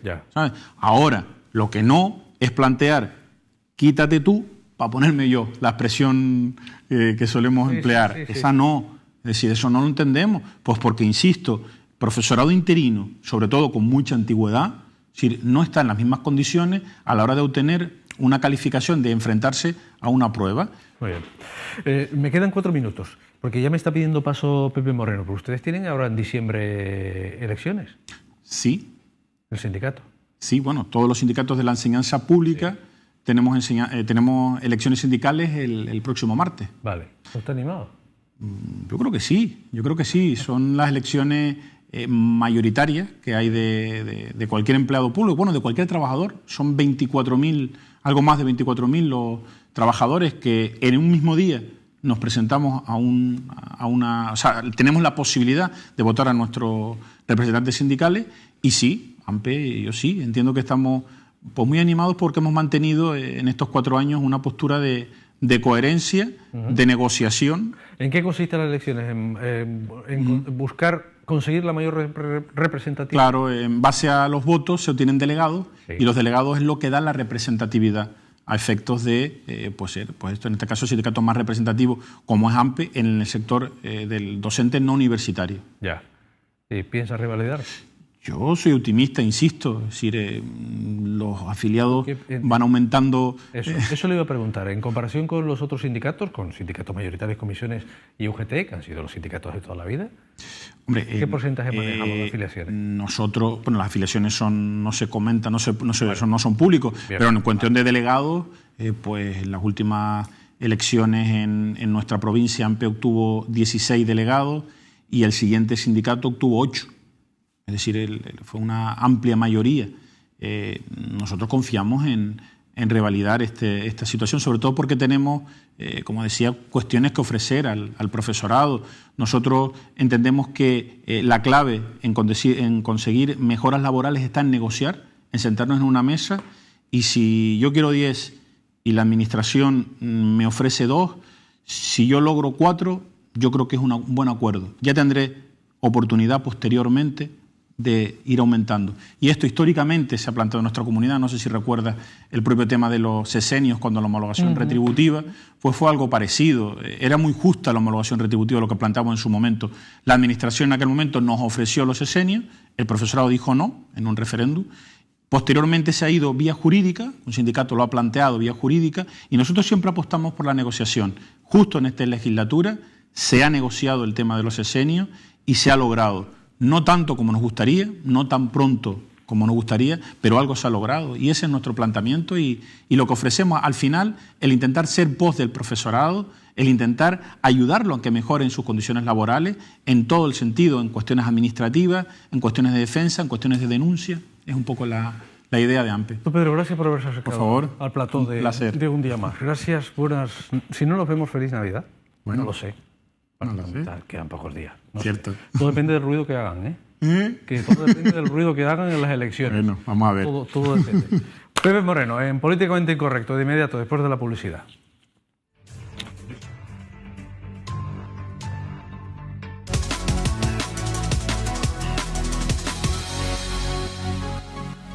Pues sí, aquí estamos, en el primer Políticamente Incorrecto de esta semana con el consejero de Agricultura, Ganadería, Pesca y Aguas del Gobierno de Canarias, Narváez Quintero. Buenas noches, Narváez. Hola, muy buenas noches. ¿A usted cómo le va con esto del Brexit, lo que se ha quedado ahora, con alguna de las situaciones de la agricultura? Hombre, la verdad que también nos preocupa el Brexit, porque como todos sabemos, hay una parte comercial dentro de la Unión Europea importante y el Reino Unido importamos desde Canarias algo tan importante como el tomate y el pepino. De hecho, el 51% del tomate de exportación de Canarias va al Reino Unido. Y ya estamos exportando no solo eso, sino que estamos empezando a exportar tropical y subtropical, como aguacates, mangos, y se ha generado un mercado importante. Eso va todo al puerto de Southampton. ¿Eso ahí qué va a pasar? Bueno, en principio, ahora mismo, como están en las relaciones, como sabemos, el día 12 se votará en el Reino Unido la salida o no. Bueno, la salida no, el acuerdo o no, más correctamente. Si hay acuerdo, pues es evidente, si se aprueba el acuerdo que han cerrado la semana pasada, pues hay 2 años y después una prórroga de 1 año más, que podríamos llegar incluso hasta enero del 2023 con esa prórroga, con lo cual la situación no cambiaría en exceso, más o menos como la de ahora, y en ese tiempo tendrían que redactarse las relaciones entre el Reino Unido y Europa, comerciales, que es la que afecta al sector. ¿Tiene idea de cómo se puede quedar eso? Porque claro, para una región ultraperiférica como esta, si pierde ese mercado, es un mercado importante. Porque el mercado no se va a perder, Narváez, lo que se van a perder son las ayudas para llegar hasta allí a vender los tomates y los pepinos. Bueno, tenemos 2 riesgos. Las ayudas, que ya le hemos dicho a la Comisión que por lo menos nos pague las ayudas hasta la península, y ese no sería el gran problema, incluso las ayudas, no sería el gran problema porque Europa nos ha dicho a la Comisión que lo estudiaría y en principio lo aceptaría, que se pagaran las ayudas de exportación. El gran problema es que si no hay acuerdo, hay aranceles para la entrada, con lo cual, a lo mejor al poner aranceles a la entrada de nuestro tomate, el encarecimiento en el Reino Unido del tomate, no lo comprarían, claro, no lo comprarían. ¿Le pondrán aranceles en lo que ellos produzcan? ¿Ellos producen tomates acaso? No producen tomates, claro. No habrán aranceles. El problema de los aranceles es cuando usted fabrica algo y no quiere que le hagan la competencia desde fuera. Entonces sí le ponen los aranceles, ahí no le van a poner ninguno. Lo que venga de fuera que ellos no produzcan, le tendrán que dejar entrar, ¿no? Es lo más normal, es decir, con lo cual en principio tomate, pepino y tropical, subtropical, que tampoco producen, no tendríamos que tener problemas. Exacto. Pero claro, en la ruptura de relaciones... Pero esto tendría que estar mucho más trillado que estar ahora, como casi la ley electoral canaria, que nadie sabe cómo la van a aplicar, ¿no? Efectivamente, yo creo que tenían que haber trabajado desde que el Reino Unido hace el referéndum y votan la salida de Europa, el Brexit. A nosotros también nos parece que en todo ese tiempo ya se podía haber avanzado mucho más que cómo quedarían las relaciones, que ahora un documento que sí, que en principio para las relaciones de los residentes de los que hay actualmente, como todos sabemos, se van a quedar. Es decir, los que hay actualmente, tanto allí como aquí, no van a tener problemas, pero sí lo van a tener una vez salgan. Pero ¿y esto que, por ejemplo, está en las mismas mantillas, es decir, así en Alvis, como el POSEI adicional, ese que hay que negociar de nuevo y que ahora mismo está con una Unión Europea que no sabe dónde va a abarcar en los próximos meses? Sí, es evidente que hay mucha incertidumbre. No se sabe realmente lo que va a pasar. Primero, yo creo que primero tenemos que ir por pasos, porque lo primero que tienen que votar. Sí. No tienen claro de que vayan a aceptar el acuerdo. Si aceptan el acuerdo, sería lo menos malo. Si no lo aceptan, evidentemente se rompen las relaciones. Es decir, en 1 de enero del próximo año estarían completamente fuera. ¿Y en el POSEI cómo está trabajando? Bueno, en el POSEI estamos haciendo una gran labor desde Canarias, y hay que decirlo, que nos han reconocido las de media región ultraperiférica. De hecho, en la cumbre esa del otro día. En la cumbre del otro día y en el foro, en el propio foro. ¿Y donde no vino el gobierno central? Donde no asistió en la última jornada el gobierno central. Como saben, evidente que no ha gustado, y es normal, porque intervino el gobierno francés, intervino el gobierno portugués y no había nadie del gobierno español. Yo creo que no han tenido la delicadeza. No se ¿Pero usted qué ha conseguido ahí? ¿Qué ha metido? Bueno, nosotros dos cosas muy importantes hemos metido. Primero, una ratificación de un documento mucho más explícito, más contundente de todas las organizaciones agrarias y pesqueras, de todo el sector pesquero, agrario, canario, de todo. ¿Un documento que decía qué? Un documento donde se explica claramente el proceso del POSEI, donde se explica que no han tenido en cuenta la Comisión a la hora de evaluar en el próximo periodo financiero el 349 del Tratado de Funcionamiento, con lo cual no han tenido en cuenta las condiciones específicas de la RUP, y donde la bajada de la RUP, que en el presupuesto global no afecta porque estamos hablando en Canarias en 7 años son 80 millones, si no tiene una afección a un presupuesto de la Unión Europea. No me hable para los tecnócratas, hábleme para la gente que lo entiende. El que está viendo la tele con eso que me ha dicho el 349, con el tal, eso no lo entiende. Vamos a ir a la... Lo que pueden entender es que hay muchas pequeñas explotaciones que podrían verse mermadas porque las compensaciones que vendrían de Europa no van a cubrir los sobrecostes que tiene... Que quiere más perras para ese tipo de... No, que nosotros pedimos más, pero entendemos que nos quedemos con el mismo dinero, que ya es una reducción, porque el IPC evidentemente sube. Con lo cual pone en riesgo algunos productos que se han conseguido consolidar y que estamos aumentando. ¿Por ejemplo? Por ejemplo, la leche, el sector lácteo. Nos podemos convertir en mercado residual de toda Europa, un sector lácteo que venden en Canarias toda la leche que sobra de Europa, la venden aquí a un precio muy bajo. Y nosotros, si no tenemos esta ayuda, no es competitivo el sector. No es competitivo porque aquí no tenemos explotaciones de 20.000 vacas, ni de 20.000 cabras, porque no tenemos un territorio para eso, ni mecanizado, no tenemos forraje para alimentación, porque no tenemos unas extensiones de cientos de hectáreas. Entonces, como hay un sobrecoste, eso es lo que tiene que cubrir lo que cubre la compensación. Y se está comprando leche congelada y se está comprando leche que viene en cartones de fuera. Cada vez mucho menos. Hemos aumentado el 31% del 2015 hasta la actualidad, un 31% de producción de leche de vaca y más de un 20% en carnes, entre vaca y ovino caprino, por ejemplo. Un 20%, con lo cual estamos aumentando el nivel de autoabastecimiento. Evidentemente. Hay una fábrica de yogures que está comprando la leche congelada, la traen congelada. Bueno, a lo mejor no se puede llamar yogur, porque el yogur tiene que ser de leche directamente, no fresca, pero leche de animal, y lo otro a lo mejor no es yogur. Pero bueno, es lo que sí compramos en Originales, pero que se habrán dado cuenta los consumidores. Congelada, pero leche, ¿no? Bueno, es leche. Si es leche congelada, si es congelada, sí. Sí. Bueno, pero aún así, pues tenemos más capacidad de crecimiento. Pero todavía, si encima no vienen las ayudas, no solo será un tanto por ciento de leche congelada, será el 100% de leche congelada. Y las empresas de aquí, los ganaderos, tendrán que cerrar esa puerta. Se está comprando a los ganaderos todo lo que producen. Se está comprando casi el 100% de producción. Porque hubo un tiempo en el que incluso tiraban por el fregadero. Hubo un tiempo que sí, yo hace 2 años que tuvimos una crisis, Pepe, ¿hay que acordar? Y tuvimos una crisis y que hicimos nosotros, hacer una modificación del POSEI, incrementar el valor que tenía el precio de la leche, con un compromiso del sector industrial, que también tengo que agradecerlo. Un compromiso del sector industrial y un compromiso de los ganaderos. Y nosotros pusimos la parte económica y se aumentó el precio. Y hablando de lo económico, ¿en el POSEI está ya al día de lo que debía? Porque debía POSEI hasta para... Completamente. Nosotros estamos al día. Hemos pagado hasta el 2011 cuando entramos. Desde el 2011 teníamos deudas pendientes y hemos dedicado más de 30 millones de euros de fondos propios para liquidar todo el POSEI a todo el sector. Así que hoy en día... Incluidos los viticultores que estaban ahí diciendo que no cobraban. Incluidos los viticultores. De hecho, en la viña... No solo hemos pagado todo lo que debíamos, sino que hemos aumentado de un 35% que recibían de adicional a un 62% en la ayuda de la viña. Con lo cual no solo hemos pagado la deuda, sino que estos últimos años han cobrado ¿Y esto más. No hay manera de que tengamos un cultivo en algún sitio y de algún tipo del cultivo sin necesidad de que tenga que tener ayudas para poder subsistir? Bueno, podríamos plantearlo, pero es que la alimentación en Europa todo tiene ayuda. La PAC... Cuando empieza, es la política más antigua, la PAC, política común, la política más antigua de Europa, la política común más antigua, se llevaba el 70% del presupuesto al principio, después el 60%, después el 40% y ahora con la reducción que viene, un 37%. Porque la PAC lo que hacía era regular la agricultura en la Unión Europea y decía, bueno, mire, no quiero más leche porque ya tengo bastante mantequilla. Y entonces pagaba a los que producían leche por llevársela y quitársela en medio, ¿no? Pagaba a los agricultores. A medida que eso ha ido disminuyendo, pues claro, cada vez ha gastado menos. Claro, no por eso, no pues todo lo contrario. Pagaba por el greening, famoso greening, pero porque son ayudas acopladas aquí completamente diferentes. Aquí no se paga por eso, se paga para producir. Antes se paga por el greening. Te plante, aunque no recoja.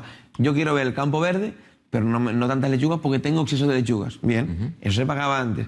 Pero en la RUP era todo lo contrario. La política son ayudas acopladas, con lo cual lo que se paga es por producir. ¿Por qué? Porque tenemos una dependencia exterior extrema. Si evidentemente queremos kilómetro cero, eliminar la huella de carbono, tenemos que producir más.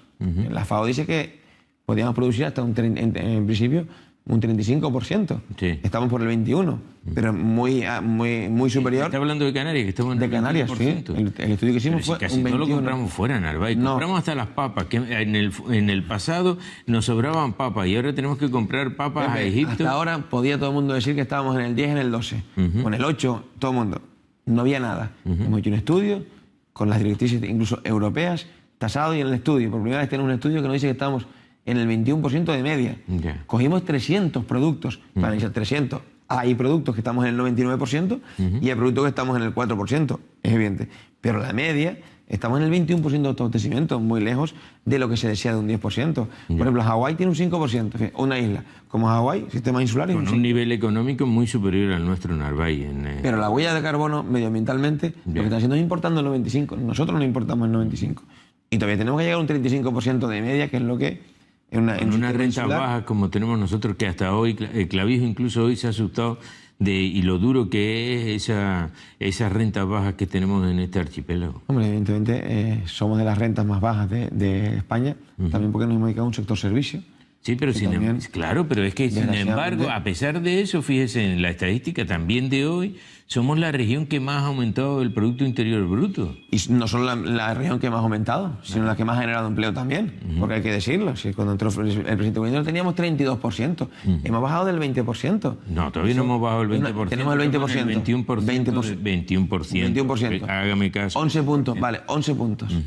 11 puntos en 3 años es bastante, ¿cierto? Bueno, pero sí. Un trabajo muy precario, con una economía muy dependiente. ¿Y qué ha metido de la agricultura en el REF? Porque el otro día estuve ojeando ese documento que sacaron y no vi demasiadas cosas de la agrícola. Pues son bastantes. De hecho, el REF económico, que está claro en el estatuto, es muy importante para la agricultura. Por ejemplo, cosas importantes que tenemos. Tenemos POSEI adicional garantizado. Una reivindicación que no tuvimos que pagar con fondos propios cuando Europa dice que fondo del Estado, ya está garantizado. Gobierne quien gobierne, va a tener que pagar el POSEI adicional. Uno. Segundo, el transporte. 100% del transporte interinsular y con la península. Con lo cual, tenemos garantizado para los productos agroalimentarios el 100% del transporte. Tercero, la ayuda al agua, a la elevación del coste energético del agua para tenerlo en la media española, para que el agua a los agricultores les cueste la media. Tenemos también los seguros agrarios. Hemos conseguido que los seguros agrarios sean al 65% subvencionados, porque los seguros de los ganaderos y los agricultores canarios estaban aumentando por lo pequeño de su explotación. También lo hemos conseguido. Y hemos conseguido la posibilidad de colaborar, compartir competencias en los puertos y aeropuertos para el control fitosanitario. Una de las quejas mayores de los agricultores son las plagas que han entrado, porque no es competencia nuestra, es competencia del Estado, y nosotros le ayudaremos a poner personal y dotar de material. ¿Eso cuándo? Eso está aprobado ya. Sí, está aprobado, pero que ¿cuándo se entra en vigor? ¿Cuándo se empieza a aplicar? El problema es que está todos los días entrando una plaga, un problema para el campo. Esa parte es que hay que llegar a un acuerdo. Esa parte fitosanitaria es la posibilidad de que convertir... No, no es teoría. Antes no estaba Pepe. Antes no podíamos, en ningún caso, porque el Estado, caso omiso. El Estado hacía caso omiso a los puertos y aeropuertos y dejaba entrar todo lo que quisiera. Bueno, yo creo que se ha mejorado también. Hay inspectores, pero falta personal y falta dotación. Oye, lo que hemos conseguido el estatuto es un avance significativo para el sector primario, importantísimo. Y en el convenio de hidráulico, de obras hidráulicas, ¿ahí cómo estamos? Porque ese es uno de los convenios que está pendiente de que se desarrolle y en el que no se sabe tampoco. Fíjese cómo tenemos algunas partes, ¿no? Se han logrado tener algunas depuradoras, pero hace falta todavía mucho más. Hace falta mucho más. De hecho, las obras de interés general que están en el protocolo son obras que de obligado cumplimiento tiene que financiar el Estado. El día 4 de diciembre, estoy en Madrid con la ministra a las 11 de la mañana. El martes que viene. El martes que viene, donde firmaremos el protocolo, que es a 12 años, 158 obras en Canarias, 915 millones de euros, y empezaremos a poner fecha a los convenios que lleva ese protocolo.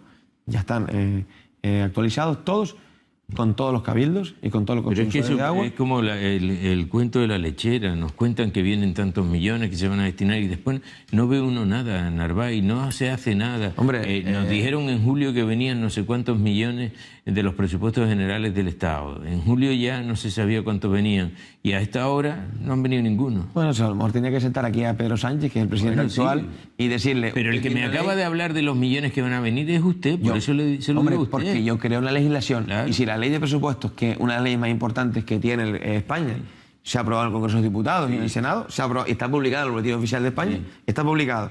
Entonces, yo entiendo que si es ley, el primero que tiene que dar ejemplo y cumplirla es a quien le toca la competencia, que es el Estado español. Sí, y usted si lo tiene que administrar también. Yo le digo a usted... Pero no nos ha llegado el dinero. Claro, no ha llegado el dinero. A usted le pregunto, usted que es un alto cargo, que supongo que alguna partida de esas las tiene que utilizar, entre julio y ahora que estamos a finales de noviembre, ¿ha cambiado algo su departamento? ¿Está gastándose algo de ese dinero? No, de ese no, porque no ha llegado. Hemos estado gastando de fondos propios. Pero sin embargo nos siguen vendiendo lo que va a venir, lo que va a suponer este convenio, el otro convenio. ADES Arona, depurada. 43.000 metros cúbicos de agua regenerada, depurada y regenerada. Terciarios, para la agricultura, 0 vertidos. La mayor depuradora canaria, terminada, completamente terminada. Es una realidad que hemos terminado esta legislatura. Ya no le digo... ¿Cuándo viene eso? ¿Cuándo viene eso? No, eso lo hemos ejecutado nosotros. El terciario de esa depuradora se ha ejecutado ahora, en esta legislatura. El terciario de Valleguerra, que ya está funcionando. El otro día conectábamos a 55 agricultores directamente ya. No solo hicimos el terciario, sino hicimos la red de riego para que llegaran los agricultores, la primera fase. Ya lo hicimos. ¿Dónde? En esta legislatura. Es una realidad. ADES Arona igual. Tenemos ya la conexión. Que vienen del año 2000, Narváez. Se han ejecutado en esta legislatura, pero son obras que estaban planificadas desde que empezamos el 2000. Y no se han hecho. Durante un tiempo estuvieron paradas porque no había dinero. Cuando ha habido dinero... 2008. No, y hay algunas que han costado trabajo meterlas en vereda, que algunas hasta se equivocaron en los tubos que le pusieron, que eran de un grosor dentro y de otro grosor fuera. Eso fue la desaladora de Fonsaría, efectivamente. Y nosotros como gobierno actuamos y lo obligamos. Y al ciudadano le costó 0 euros. La empresa tuvo que asumir todos los costes. Y ya hoy en día está en funcionamiento, que de hecho está derivando también agua para la agricultura, para la zona sur de la de Tenerife. Y la depuradora, aunque los convenios de la depuradora de tanto Valleguerra como ADES Arona son del 2008, no 2002, sino el convenio de 2008 con el Estado, los terciarios son de ahora. Son ejecutados en esta legislatura a propuesta de que la política, conjunto con los cabildos, hay que decirlo, es las depuradoras que tenemos, evidentemente hacer el proceso del terciario, depurarlas y conectarlas a las redes de riego, o no solo las redes de riego para agricultura, que es lo principal, esa agua, sino también para los jardines de los municipios, que se puede destinar. Con lo cual, sí creo que se ha hecho obras importantes y lo que hemos hecho es planificar. ¿Y en obra pública? ¿En el convenio de obras públicas? ¿Cómo lo lleva? ¿De obras públicas de carreteras? No, de carreteras no, la parte que a usted le corresponde. De obras hidráulicas. Yo solo tengo, departamento mío solo lleva obras públicas, obras hidráulicas. Nosotros, en nuestra parte, la estamos ejecutando todas, la parte de fondos propios y la parte del Estado.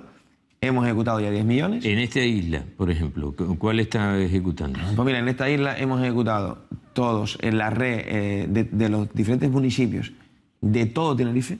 Las pérdidas de la red que tenían los municipios de Tenerife, eso está haciendo con financiación del Gobierno de Canarias. O sea, digamos, estamos ejecutando ahora mismo, en este año, 2.240.000 euros en la reparación de las redes de Tenerife, porque había unas pérdidas importantes y estamos reparando esas redes, por ejemplo. Y lo otro que vamos ahora a ejecutar es un acompañamiento a la zona comarcal de Candelaria, de Weimar, de la gran depuradora que se está haciendo allí. Con lo cual, sí estamos ejecutando, pero le puedo decirle que nosotros ya hemos ejecutado 10 millones de euros en todas las islas. Ya está ejecutado.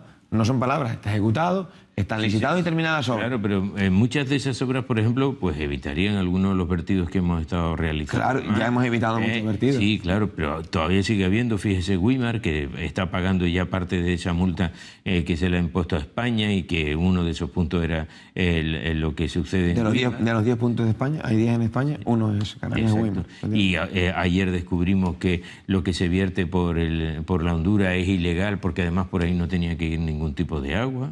Es decir, en eso es lo que a uno le gustaría que se hiciera de alguna manera mucho más efectivo las diferentes administraciones en el país. No, lo que tiene que haber es más coordinación en las diferentes administraciones o cada uno asumir las competencias. Dígalo como quiera. Asumir las competencias. Dígalo como quiera. Porque usted sabe que en la ley básica de administración local, ¿quién es competencia? El saneamiento y la recogida. Ya. ¿De quién es competencia? ¿Del Cabildo o del Ayuntamiento? No, de las entidades locales. Son las entidades locales. Primero está el Ayuntamiento y después está el Cabildo. Efectivamente. Están ustedes. Pero yo lo que veo es que aquí hay mucha administración que interviene y seguimos casi con los mismos problemas. Mire, hábleme de la cuota del atún, porque este es un asunto del que todos los años los pescadores se quejan de lo mismo, ¿no? De que la cuota del atún, de algo que pasa por aquí, por Canarias, que prácticamente lo teníamos como unas pesquerías nuestras, y sin embargo somos los últimos. Bueno, somos los últimos porque, vuelvo a decirlo, siempre el gobierno que reparte no hace caso. Ahora que fuimos directamente al ICCAT, que es el organismo mundial de reparto de la cuota de túnidos en el mundo, y por primera vez nos han incluido algo importante, que es una recomendación, una recomendación de que se reparta para la RUP una cuota específica. Así que Europa reparta para la RUP una cuota sin pasar por el Estado español. Hasta ahora el ICCAT repartía, lo que le tocaba a Europa lo repartía a Europa entre sus Estados miembros, y lo que le tocaba a España lo repartía entre las diferentes pesquerías que existen en España, con el agravante siempre a Canarias, que siempre nos íbamos de último. Ahora se abre la posibilidad de que Europa le dé directamente una cuota a la RUP, a la Región Periférica, y que seamos nosotras las que hagamos el reparto interno. Yo creo que eso es mucho más lógico y al final no tenemos que estar luchando con el Estado español para que nos dé una cuota. Pero eso significa que va a aumentar esa cuota, porque la que tenemos ahora en Arbaí la pescan los barcos canarios en horas, ¿no? Va a aumentar, en principio, ya este año va a aumentar, a no ser que va a aumentar, no en el doble, pero yo espero que tengamos unas 400 y pico toneladas este año, espero. ¿Para cuántos barcos?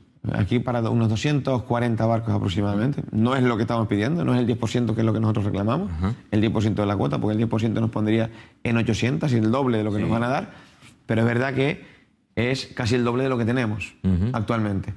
Pero sigue siendo muy poco. Muy poco. El número de barcos que tenemos dedicados a ese tipo de igual pesquería. que 400 vamos a tener nosotros, seguramente 1.400 o cerca de 1.500 van a tener 6 barcos del Mediterráneo. Exacto. Sí, 1.600, 6 barcos, 400, 240 barcos. Con lo cual, evidentemente, vamos a seguir una desventaja, pero eso lo hace porque la parte del Estado español de reparto no lo ha sacado. De hecho, hay que recordar que el año pasado el gobierno de España sacó una orden, la publicó y la retiró. La publicó en su página y la retiró. Y nos tocaba, ahí nos daban un 7,9%, casi un 8%. Sí, fíjense ustedes, tenemos el 1,23%. Con el recurso que le presentamos nosotros al Estado, nos daban el 7,9%, que tampoco es lo que nos merecemos. Nos merecemos un poco más del 10%.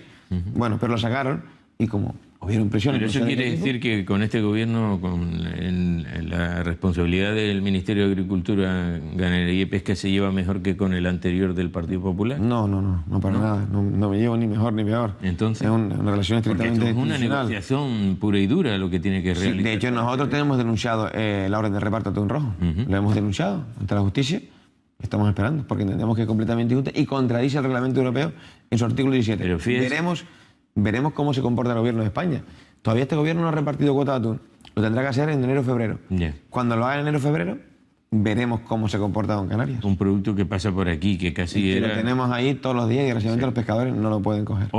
Mañana se abren las bodegas en Hervé Quintero. ¿Este año cómo vamos a estar de vino? Bueno, estamos mucho mejor que los 2 años anteriores. Muchísimo mejor que hace 2 años y mejor que el año pasado. Canarias ha aumentado la producción aproximadamente en un 23-25% con respecto al año pasado. Si hablamos del año anterior, más de un 50%. De hecho, en islas como por ejemplo Lanzarote hemos aumentado el 50%, más de 3 millones de kilos.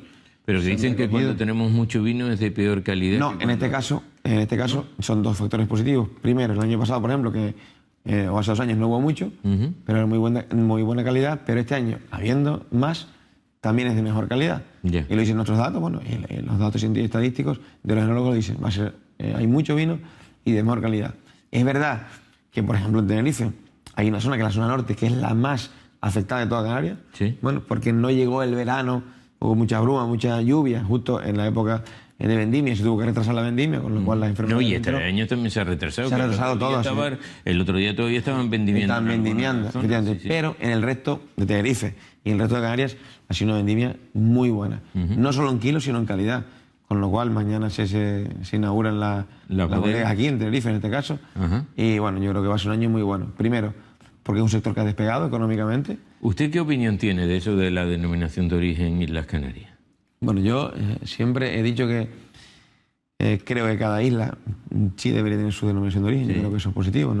Y que creo que las Islas Canarias podría ser un fundamento para salir fuera de aquí. Creo que es una imagen mucho más potente de su unificación. Esa es nuestra opinión. Nosotros podemos ser como Burdeos, podemos tener una denominación alta que es Islas Canarias, de hecho de exportación, y dentro una zonificación incluso hasta el bodeguero, que se puede tener. Podemos tener desde Islas Canarias, Tenerife, de Tegueste y bodegas tal. Y esto, ¿vale? Lo podemos tener porque en el mundo existen personas que a lo mejor piden un vino de las Islas Canarias porque vienen un día y se acuerdan lo que quieren. Otra persona que sabe más de vino y que puede pedir hasta el vino de la bodega tal, con lo cual... Claro, pero eso es lo de menos. Lo demás es que va a llegar alguien y va a pedir un vino de Canarias y a lo mejor, pues mire, le dan un vino canarión que no tiene nada que ver con un vino de Tenerife o con un vino herreño. Entonces, ahí es donde está el peligro, en ese tipo de cosas. Yo prefiero pedir un vino de Tenerife o del Hierro antes que pedir algo tan abstracto y tan heterogéneo como puede ser un vino de Canarias, así. Pero puede ser una marca, yo más que nada digo porque puede ser una marca comercial. Yo creo que puede ser una marca comercial. No, marca comercial es lo que lleva en la etiqueta de delante. La contraetiqueta es la que le dice de dónde puede ser el sitio. Está permitido, en la zonificación está permitida completamente. Pero que no es lo mismo. Yo pido un vino Islas Canarias y me pueden traer un vino que no tiene, por ejemplo, pues qué le digo yo, la ciencia que puede tener un vino herreño, o un vino de Lanzarote o un tinto del norte de Tenerife. Para nada, en absoluto. Bueno, pero yo en eso no lo comparto para nada, porque yo creo que podemos vender, como en otras cosas sí las vendemos, como Islas Canarias, nos vendemos como región y después destacar como los quesos, igual que los quesos. Tenemos una fama de quesos canarios, con un logo, incluso un logo RUB, que representa que somos la región del mundo con mayores premios. No es lo mismo el queso, al fin y al cabo... Bueno, porque no la hemos visto. Claro, pero no tenemos ninguna denominación que esté más pobre que otra. Entonces, en los quesos canarios es una manera particular de hacerlo y de tenerlo y de conservarlo. Y prácticamente la materia prima es la misma en todas. Es decir, tenemos la cabra fundamentalmente, que es lo que nos está dando ese sabor. No, pero tenemos, por ejemplo, en cabras tenemos la cabra palmera, en el Tenerife tenemos la majorera, no es la misma, tenemos diferentes tipos, lo que pasa que, y tenemos las denominaciones de origen también, de quesos, pero yo creo que lo hemos visto siempre diferente.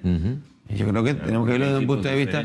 Yo me parece muy bien que cada isla quiera tener su denominación de origen, en Tenerife como hay 5, ¿no? En Tenerife hay 5 denominaciones de origen. Mira, eso me parece perfecto, yo en eso no me niego, y siempre he entendido que la de Islas Canarias se podría haber sido podría haber sido una Está aprendiendo en este tiempo a ser diplomático, Narváez.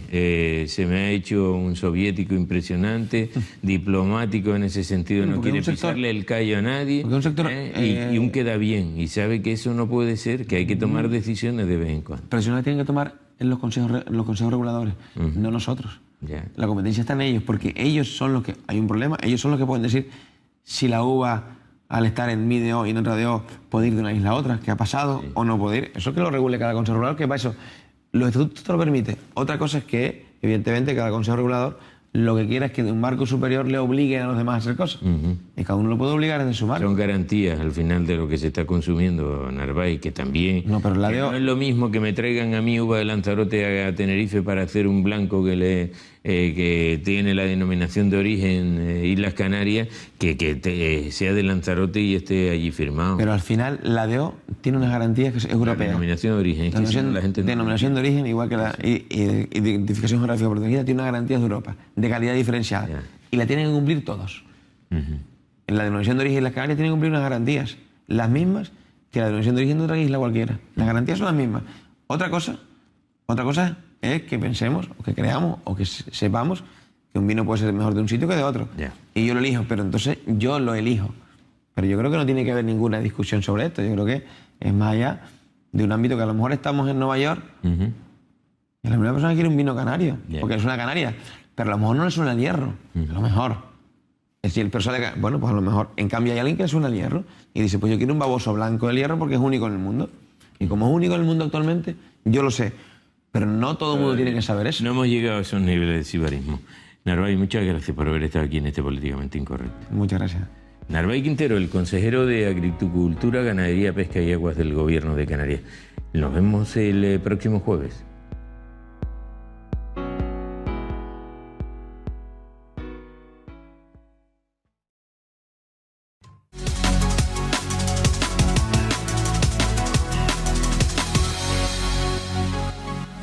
Y concluimos por hoy. Pero antes, redacción del periódico El Día, Humberto Gonar, buenas noches. Hola, ¿qué tal? Buenas noches, Enrique. Adelante, es todo suyo.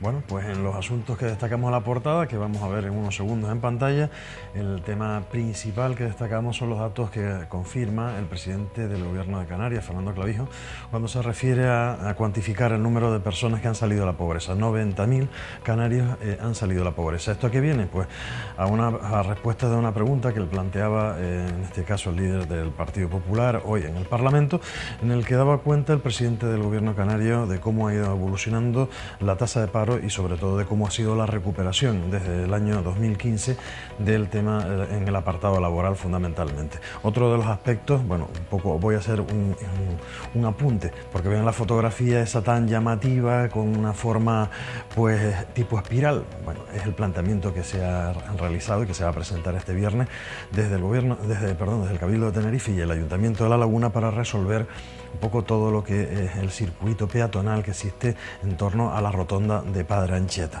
Otro de los asuntos que también tomamos el pulso sin irnos a La Laguna, en este caso la universidad, en donde hoy se presentaba el presupuesto al claustro de profesores por una cuantía de 152 millones de euros. También en La Laguna, pero en este caso ya en materia de sucesos, se ha confirmado la sentencia de 23 años de cárcel para el acusado del crimen de la Rúa, y sin irnos de la sección de sucesos, damos cuenta de que hay 4 detenidos por atracar un hotel y cometer varios robos en Adeje en este caso. Esta mañana, pues la población de Garachico se sobresaltaba, y no precisamente por el temporal de mar de leva que tuvo lugar la semana pasada, sino en este caso porque los vecinos de un edificio de Tomecano, en este caso la avenida Marítima, fueron desalojados al detectarse daños estructurales en los cimientos del inmueble.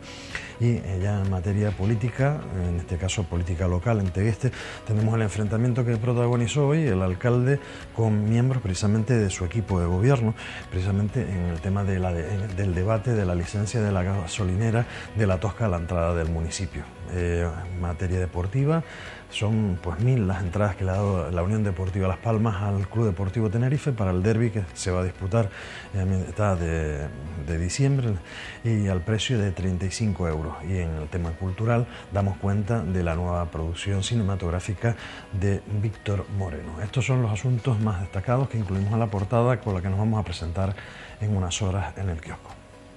Parecía Planet 51.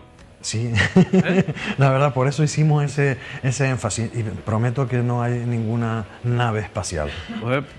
Gracias, Humberto. Buenas noches. No, buenas noches. Buenas noches. Vanessa, el tiempo es tuyo. Hasta mañana. Endesa patrocina este espacio.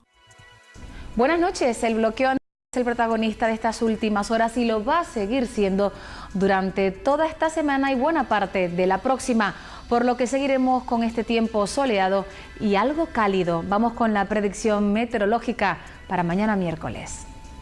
Para mañana la Agencia Estatal de Meteorología predice predominio de poco nuboso en general, salvo algunos intervalos de madrugada en el norte y por la tarde en el interior. Temperaturas máximas en ligero ascenso y mínimas con pocos cambios. Y el viento soplará flojo del este y nordeste, será algo más intenso en medianías y con brisas en zonas de costa. En el Teide el viento soplará flojo del sudeste. Y mañana tendremos un minuto menos de sol, serán 10 horas y 30 minutos. Completamos esta información meteorológica con la tabla de mareas. Mañana miércoles amanecerá a las 7 de la mañana y 38 minutos y la puesta de sol será a las 6 de la tarde y 8 minutos. En cuanto a las mareas, en el gráfico observamos que la primera pleamar será a las 4 de la mañana y 41 minutos y la siguiente pleamar a las 5 de la tarde y 21 minutos. La primera bajamar será a las 11 de la mañana y 2 minutos y la siguiente bajamar a las 11 de la noche y 15 minutos. Y la luna estará entre las fases de luna llena y cuarto menguante. Nada más, regresamos mañana con toda la información meteorológica a este espacio de Un Día Más. Hasta entonces, que pasen ustedes una buena noche. Endesa patrocina este espacio.